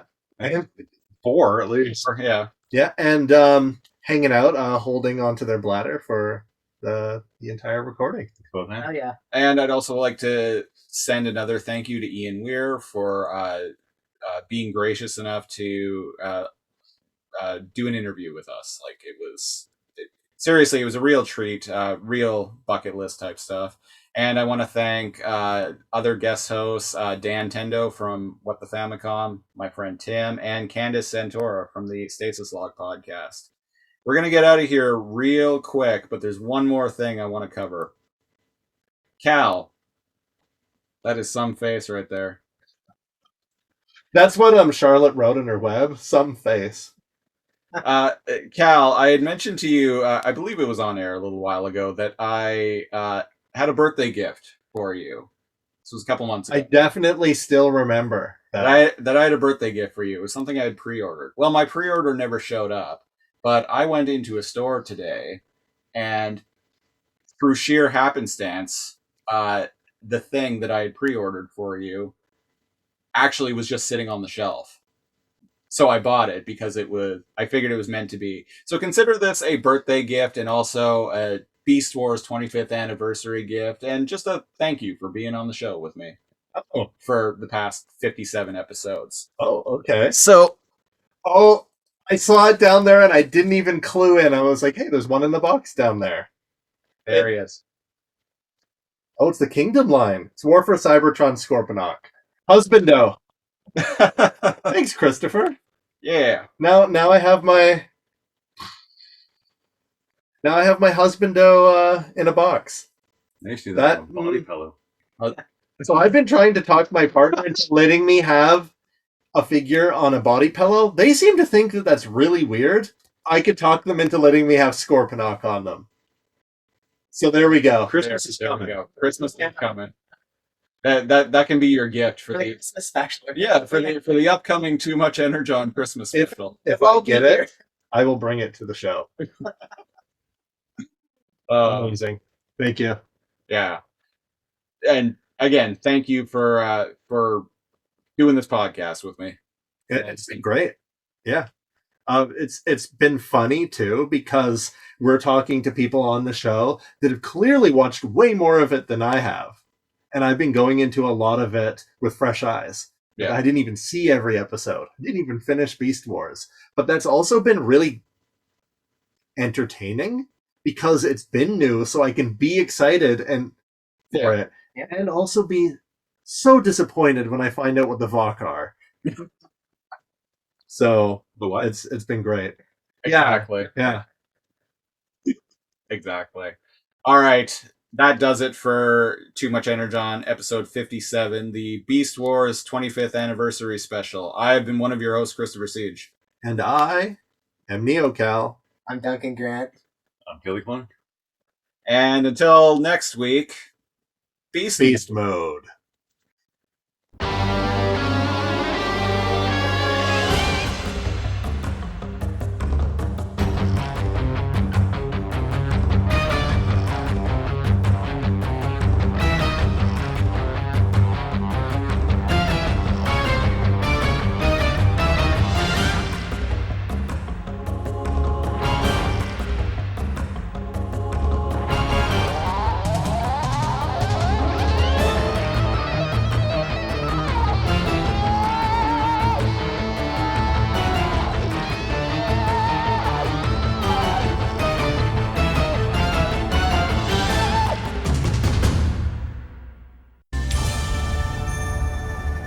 With the kill, that would kind of be an easy one. You could just pick I could swap the kill and the fuck. For the kill, I could kill Waspinator and Starscream 2 for 1. I could kill 2 bad guys with 1 spot. I could fuck Dinobot. He's honorable. That means he's loyal. That means he would only have sex with you. Or we're talking about having sex with robot dinosaurs. Am I correct? That's what we're talking about here, right? Yep. Okay. I just want everyone, if anyone's listening to this, I just want everyone to know, that's what we're having a serious conversation about. Now, here's a question I pose to you. When they go to beast mode, is it bestiality? Because they're not actual animals. They are just robots in disguise. How are you having sex with them either way is a question, actually. That's a whole other podcast, I feel like. Yeah, we're going to have to do some legitimate journalism. Yeah, I want to say because of the time period and because there's no laws, I would say no. Okay. Because where's it written? They're on planet, quote unquote, planet Energon, which is Earth. There's no laws during caveman times. There's no, it's a free for all. Yeah, the prehistoric Earth, planet Energon. It's it's the era of free love.